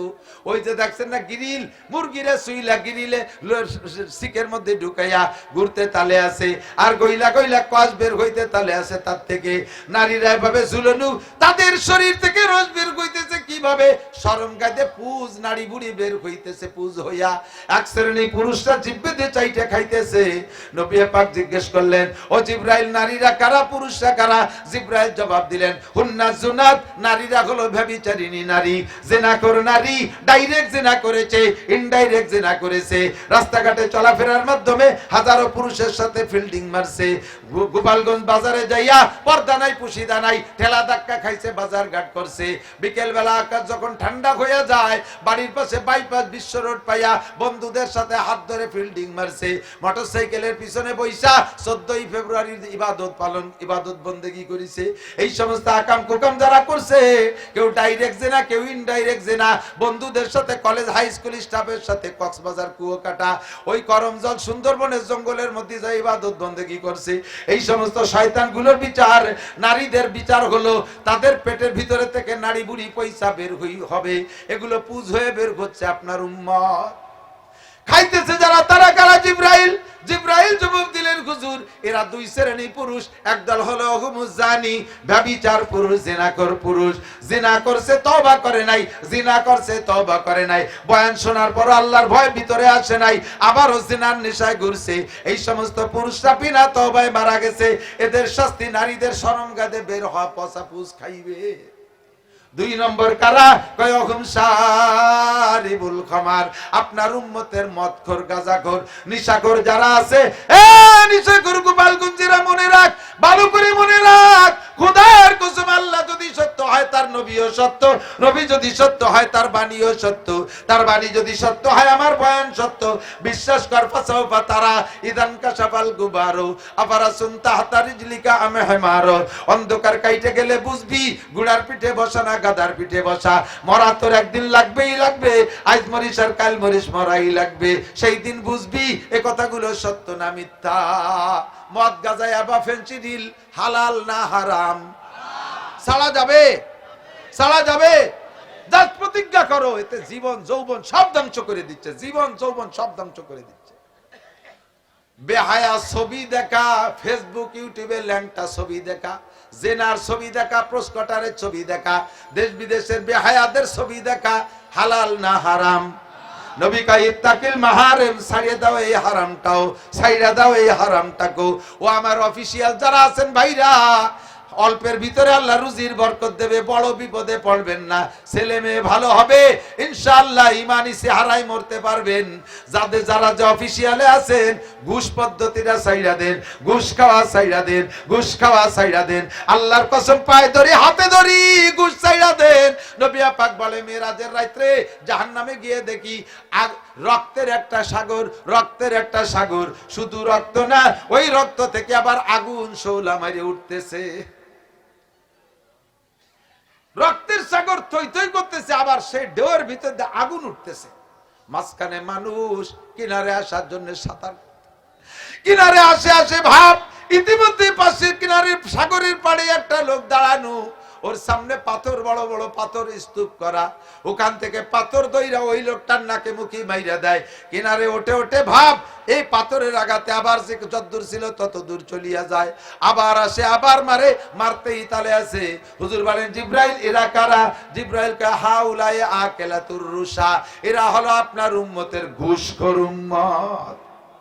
নামাজ পড়ে, রোজা রাখে, এত বড় দাড়ি, কপালে টিক্কি হয়ে গেছে, মেহেদি লাগাইয়া পুপ পাড়া লাল করে ফেলাইছে, একেবারে আউল হতে ইমাম বরাবর মাঝখানে যে দাঁড়ায়, আবার টেবিলে ফাইল গেছে সই করে না, মালনাওয়ালি তাল হচ্ছে না, বারবার ঘুরতি ঘুরতি নাই করে সই করানোর জন্য। এবার উনি কয় যাও, ওই পাশে একজন দাঁড়ানো আছে, ওর সাথে একটু দেখা করি আসো। উনার আবার একটা মুনকার নাকি দাঁড়ানো আছে ফেরেশতা পায়খানার ওই পাশে, তার সাথে মুসাফা করলে সই হয়ে হালাল হয়ে যায়। মরা লাগবে দুদু, চাচু মরা লাগবে। ইত্তাকিল মাহারাম, ছাড়ো ঘুষ, জ্বালায় দিও না গোপালগঞ্জকে, বাংলাদেশকে জ্বালায় দিও না। যারা যে ডিপার্টমেন্টে আছো ঘুষ ছাড়ো, হারাম। তুমি ঘুষের টাকা দিয়ে হজে যাবা, আল্লাহ কয় তোরে লাথ হইয়ে মক্কাতে বের করে দেব। ঘুষের টাকা দিয়ে হজ, সুদের টাকা দিয়ে হজ, ঘুষির টাকা দিয়ে কুরবানি 10 গরু 20 গরু, গরু তিতরে ফাড়াই মারি ফেলাই দেবে। ইত্তাকিল মাহারিমা তাকুন আবাদান নাস, বেপরদা হালাল না হারাম? জোর হলো না? বেপরদা করা হালাল না হারাম? ছেড়ে দাও হারামকে, তাকুন আবাদান নাস। জিনা হারাম, বেপরদা হারাম, চুরি হারাম, ডাকাতি হারাম, সুদ হারাম, ঘুষ হারাম, ব্যভিচার হারাম, পরের জমি দখল করা হারাম, আলটেলা হারাম, যত হারাম, টাকনু পর্যন্ত পুরুষরা টাকনু সে কাপড় পরা হারাম, দাড়ি কাটা হারাম। বলেন দাড়ি কাটা? কই নেই সবাই দাড়ি কাটা? আরে আমল করেন, পরে করবেন ইনশাআল্লাহ, আগে আজকে স্বীকারটা করেন দাড়ি কাটা হারাম। এই হারাম ছাইরা দেন। দাড়ি কাটা মানুষ নবীর সুপারিশ পাইবা না, আল্লাহর কসম পাইবা না। দাড়ি কাটার কারণে 50,000 বছর জাহান্নামে পোড়ার পরে এই গুনাহ মোচন হবে, তারপরে তুমি নবীর কাছে সুপারিশ পাইবা। ও বন্ধুরে, দাড়ি কাটা হারাম ছাইরা দাও, দাড়ি কাটা হারাম ছেড়ে দাও। ইত্তাকিল মাহারিমা তাকুন আবাদান নাস। আর সাইডে হলো গুরু বাবা দি কত রাতি তো মনে নেই, বলবো বলবো মনে থাকবে? 5টা ওসিয়াত আমিও করছি, হুজুর আবু হুরায়রা কাছে, আমি আপনাদের একটা মনে থাকবে তো? 2 নম্বরে, সবচেয়ে বড় লোক হতে চাও কে? আমি চাই সবচেয়ে বড় লোক হবো। হুজুর কইছে সবচেয়ে বড় লোক হবা, তাহলে আগনা মানে সবচেয়ে বড় লোক। আমি সবচেয়ে বড় লোক হইতে, আমি সবচেয়ে বড় লোক এজন্য হতে চাই না যে লন্ডনে একটা বাড়ি করব, আমি কানাডা বাড়ি করবো। বাংলাদেশের থেকে কানাডা বাড়ি করতেছে না, এই সো কালাডাকে কাছে টাকা চুরিয়ে নিয়ে কানাডা বাড়ি বানাচ্ছে। এই বোঝেন এই কথারে? বিদেশে কানাডা এক দেশ আছে না, কানাডা, এই দেশে আমাকে সোকা লাগে কাছে শহীদুল দিয়ে টাকা নিয়ে ওই কানাডা বাড়ি বানাচ্ছে। কানাডা বাড়ি বানাবো না, আমেরিকা জাপান বাড়ি বানাবো না, সুইজারল্যান্ড বাড়ি বানাবো না। এর জন্য আমি বড় লোক হতে চাই না। আমার যদি 2 পয়সা হয়, পরান ভরে একটা মাদ্রাসা করব, সুন্দর একটা মাদ্রাসা করব, এই আশায় আমি বড় লোক হতে চাই। আপনি কি বড় লোক হতে চান? নবী পাক বলেন, তুমি যদি সবচেয়ে ধনী হতে চাও, অর্দা বিমা কাসামাল্লাহু লাকা তাকুন আগনান নাস, আল্লাহ তোমারে যা দেছে তারপর সন্তুষ্ট থাকো, তাহলে তুমি বড় লোক। বোঝে নাই কথা? আল্লাহ যা দেছে তারপর সন্তুষ্ট, নইলে তোমারে সারা দুনিয়া দিলেও তুমি বড় লোক হতে পারবে না। পরিষ্কার হাদিসের তরজমা এরকম আসছে, হুজুর বলেন বনি আদমের পেট কবরের মাটি ছাড়া কিছুতে ভরতে পারবে না। যদি কেউকে সারা দুনিয়ার মালিক বানায় দেওয়া হয়, একজন মানুষকে সারা পৃথিবীর মালিক বানায় দেওয়া হয়েছে, ওই লোকটার কাছে জিজ্ঞেস করবেন, ভাইরে তোমার তেমন আল্লাহ সারা দুনিয়ার মালিক বানায় দিয়েছে, এত বড় সম্পত্তি পাইয়ে তোমার মনের মধ্যে কিরম ঠেক, একটু তোমার অভিব্যক্তি জাহির করো তো। ও কি কবে জানেন? ক বাড়ি এই একটা দুনিয়া দিয়ে কি হয়, ছেলে মেয়ে আত্মীয় স্বজন যা হয়েছে, একটা দুনিয়ায় কি হয় আর একটা দুনিয়া হলে কোনো মতে চলা যেত। তাহলে এ লোকরে আর বড় লোক বানানো সম্ভব? কথা কর না কেন? হ্যাঁ, আল্লাহু আকবার। দারাও সেকেন্দার সে ও মর্দে ফকির আওলা জিসকি ফকিরি মে বুয়ে আসাদুল্লাহ। আল্লাহ জাদ সে ফকিরের শুকর আদায় করে। আলহামদুলিল্লাহ, গতকাল 300 পেয়েছিলাম, আজকে 350 পাইছে, আলহামদুলিল্লাহ। এই ফকির বড় লোক, আবার ওই বড় লোক জীবনেও বড় লোক হতে পারবে না। মাদ্রাসার জন্য কালেকশনে যে চাই, ভাইজান এবছর আমি একটু বিল্ডিং করতে চাচ্ছি, মাদ্রাসা আবাসিক ঘরবাড়ি। আমার সুলতানশী মাদ্রাসা ছাত্র বেশি হয়ে গেছে, সুতি দেওয়ার জায়গা নেই, ভাঙ্গা ভাঙ্গা টিনির ঘর। আমি সারা বাংলাদেশের প্রসিদ্ধ মানুষ, কত শিল্পপতি কোটিপতি আমার সাথে পরিচিত। আমার এই ব্যাপারে আমার সাথে কেউ সাক্ষাৎই করে না। আমার ছাত্রকে সেই ভাঙ্গা ভাঙ্গা কুড়ি ঘরের মধ্যে রাখি। একজন যে কলম, ভাইজান আল্লাহ তো আপনারা কম দেয়নি, মাদ্রাসা একটু বিল্ডিং করবো, একটু রড নট কয়, হুজুর কিচ্ছু নাই, কিচ্ছু নেই। এমন ভাবে মুখ চাইছে চুলি কইলো, মনে হয় ওরে 10টা টাকা দিলি খুশি হয়। কয় যে এই যে গাজীপুর 10 বিঘে জমি কিনে ওই জায়গায় 4টে গার্মেন্টস করছে 7 তলা, এরপরে 4টে আবার এলপিজি গ্যাস পাম্প করা লাগছে, 20 কেন কাভার ব্যান্ড করা লাগছে, আবার 20টে গাড়ি ছাড়ছি এই রোডে, এসি গাড়ি, স্লিপিং কেবিন বাস, এই কইরিয়ে লাস্টে 20 কেন ডিস্ট্রিক্ট ট্রাক বানাইয়ে কিছু নাই, ওরে 10 টাকা দিলি খুশি হয়। এ লোক জীবনও বড় লোক হতে পারবে? কোন পারবে কোনোদিনও? রিক্সা চালাই আইছে, ভ্যান চালাই 100 টাকা কামাই করছে, হুজুর চাইছে এনে মাহফিল করবো, যা পারেন দেন, 50টা টাকা দিয়ে দিছে। আর বড় লোক সে এত কিছুর দরকার কিছু নাই, তুই থাল পাইতে রাস্তায় ভয়, আমরা পয়সা দিয়ে দেব। আপনারা স্বীকার করেন, কেমন আছেন? অর্থনৈতিক কেমন আছেন? বলেন আলহামদুলিল্লাহ। যখনই কোনো দানের সুযোগ আসবে দিয়ে দেন। গেনা আকা কাবলা ফাকারি, অভাব আসার আগে যা আছে তার থেকে কিছু দেন। অভাব আসতে পারে সামনে, জানেন না যে পরে ধনী হবেন না গরিব হবেন, ঠিক কি ঠিক না? 2 নম্বর, অর্দা বিমা কসামাল্লাহু লাকা তাকুন আগনান নাস। তুমি দুনিয়ায় সবচেয়ে বড় লোক হইতে চাইলে আল্লাহ যা দেছে তার উপরে সন্তুষ্ট থাকো, মনে থাকবে তো? 2 নম্বর কথা। 3 নম্বরে, আহসিন ইলা জারিকা তাকুম মুমিনা। এ শহর অঞ্চলের মানুষ খেয়াল রাখবেন, প্রতিবেশীর সাথে সৎ ব্যবহার করো, প্রতিবেশীর সাথে সৎ ব্যবহার রাখো, তাহলে তুমি মোমেন হবা, সর্বশ্রেষ্ঠ মোমেন। প্রতিবেশীর সাথে সৎ ব্যবহার রাখা বড় কঠিন। আরে ভাই, আমি মৌলানা নাসি সারা দুনিয়া ঘুরে বাংলাদেশ ঘুরে বেড়াই, আপনাকে এ জায়গায় 1-2 ঘন্টা, এ জায়গায় এসে আমার সুফি দরবেশ ভালো সাজা বাড়ি, একটা অসুবিধা নেই, 2 ঘন্টার মধ্যে দরবেশ সাজে চলে গেলাম। কিন্তু আমি যাকে সাথে প্রতিবেশীর সাথে বসবাস করি, জীবন ভরে তাদের সাথে কাটাচ্ছি, আমি ভালো কি মন্দ সার্টিফাই তারা করবে। আমার স্ত্রীকে নিয়ে আমি ঘর করি, সে আমাকে সার্টিফাই করবে যে হ্যাঁ আমার স্বামী ভালো, তাহলে এর নামই হলো অরিজিনাল ভালো। ওই ফাঁকে ফাঁকে একদিন চার দোকানে যায় 2 জনে 5টা চা খাওয়ালেন আর তাতে প্রশংসা নিয়ে আসলেন, এর নাম প্রশংসা না, এর নাম ভালো না। বিল্ডিং বানাবেন, খেয়াল রাখবেন প্রতিবেশীর রাস্তা বন্ধ না হয়ে যায়। আপনার বিল্ডিং এ যদি আরেকজনের রাস্তা বন্ধ করে, তাহলে আল্লাহ পাক আপনার জান্নাতের রাস্তা বন্ধ করে দেবে। বিল্ডিং বানানোর সময় আপনার খেয়াল রাখবেন যে আপনার বিল্ডিং এ পাশের বাড়িওয়ালারে বাতাস বন্ধ না করে দেয়। আপনার 50টা 10 তলা বানাবেন আর ও মিটার 20 ঘরের মধ্যে থাকবে, তার কি বাতাসের দরকার নাই? আসিন ইলা জারিকা তাকুম মুমিনা, প্রতিবেশীর সাথে সৎ ব্যবহার রাখবেন, প্রতিবেশীর প্রতি খেয়াল রাখবেন, তাহলে হবেন আপনি মুমিন। গাছ লাগাবেন এমন ভাবে যেন আপনার গাছে প্রতিবেশীর বাড়ি ছায়া না করে, তার বাড়ি ছায়া না দেয়, আপনার গাছ যে তার জায়গার মধ্যে না ঢোকে, খেয়াল রাখবেন। আসিন ইলা জারিকা তাকুম। ব্যবসা করবেন, দোকানপাট, এই যে মাইকা লাগে ব্যবসায়, একে অ্যাড আলো কি জানেন? ওকে আলাদা কোনো সাইনবোর্ড লাগে না, বড় বড় বক্স দোকানের সামনে সারা দিন ধুম ধাড়াক্কা বাজাবে, ওর আওয়াজেই ওকে অ্যাড হয়ে যাবে। পাশে মসজিদের ইমাম সাহেব একটু জায়নামাজ, আতর, তসবিহ, কোরআন শরীফের দোকান দিয়েছে, ওকে ঢোলের বাড়ি টেলায় বক্সের আওয়াজে, এ দোকানদারের সাথে কেউ কথাই করতে পারে না। যখনকার দাম কত, ওই সময় ঢোলে এক বাড়ি দেয়, ওরা শুনতে পারে না, আর এক দোকানে সরি ইমাম সাহেব বাবা একটু সাউন্ড কমায় দেয়, 1.5 লাখ টাকা দিয়ে পজিশন, এটা আমি রাখলাম না রাখলাম, তুমি মোটে দাঁড়িয়ে নিয়ে নাক গালাবা না। দমক দিলি বেড়া স্ত্রী কি কবে, স্বামী দমক দিয়ে চলে গেছে অফিসে, মহিলা মাথায় শ্যাম্পু ট্যাম্পু মাহাইয়ে বেলেট দিয়ে রিজার্ভ দিয়ে সুন্দর করে মাথা চাইছিয়ে, নিজের মাথা শস্য তেল মাহাইয়ে ঠাউরির মতো বসে রেখেছে। বিকেলে স্বামী বাড়ি এসে দেয় যে বোর মাথায় চুল নাই, কে রে? বলছে তো আমি তো। তোমারও অবস্থা কেন, মাথার চুলকো? আমার চুল নিয়ে নাক গালাবা না, এটা আমার ব্যাপার।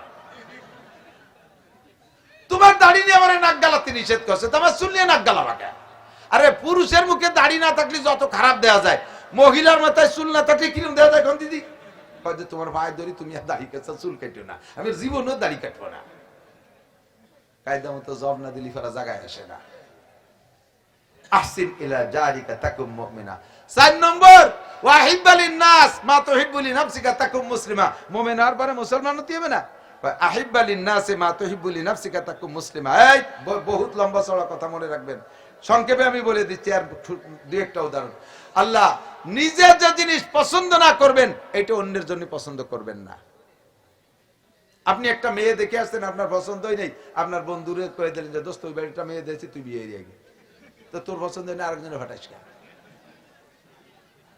বিস্কুট একখানে এক কামড় গালে দিয়ে আরে নান্টু পচা বিস্কুট তুই খা, পচা তাই তুই ফেলিতে থুয়ে দে, নান্টুরে দিস কে? দান করতে গেলে ভালো জিনিস দিবা।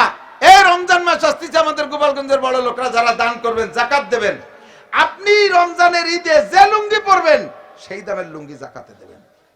লুঙ্গি কখন দেশেন? দুয়ার পরে মার কাটিয়ে গেছে, তারপরে মসজিদে দাঁড়াইছে, এ পাশ ওপাশ সব দেওয়া যাচ্ছে, এক্সরে করা লাগতেছে না। তুমি এই এক্সরে লুঙ্গি দিয়ে এবার বেচতে কিনতে চাও?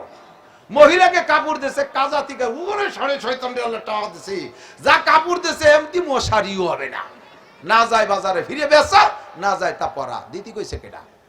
এই শীতকালে কম্বল দিয়েছে 80 টাকা 90 টাকা দামের কম্বল নেছে নেওয়ার সময়, কিন্তু ব্যবহার করতে মনে চায় না। নিয়ে কদিন পাপোশ বানাইছে, পরে ছাগলের ব্যবহারে ডাকতেছে, কাকা ওভাবে ফেলায় না রে, আমারে জ্যাকেট বানাই দেন। ছাগলের গায়ে দিয়েছে, ছাগলে 2 বার পেশাব করার পর গেছে ভিজে থরথরে কাঁপতে, কাকি তাড়াতাড়ি খুলে নেন। খুলে নিয়ে তাই 2 এবার আড়ি ধরা পাইটিও বানাইছে। আপনি যা জাকাতে কম্বল দিয়েছেন তাই দিয়ে বানাইছে আড়ি ধরা নেকড়া, দিতে কইছে কেডা?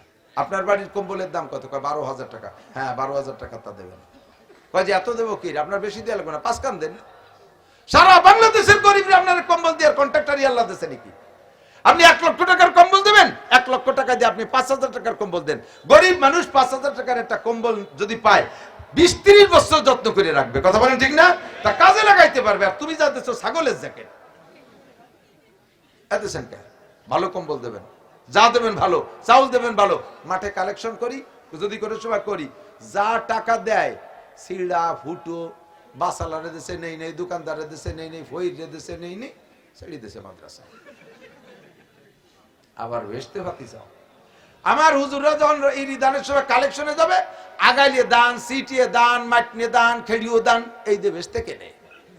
আল্লাহ কাইলান তানালুল বিররা হাত্তা তুনফিকু মিম্মা তুহিব্বুন, হারচেদারি সরফকুন দাররাহেয়ু লান তানালুল বিররা হাত্তা তুনফিকু।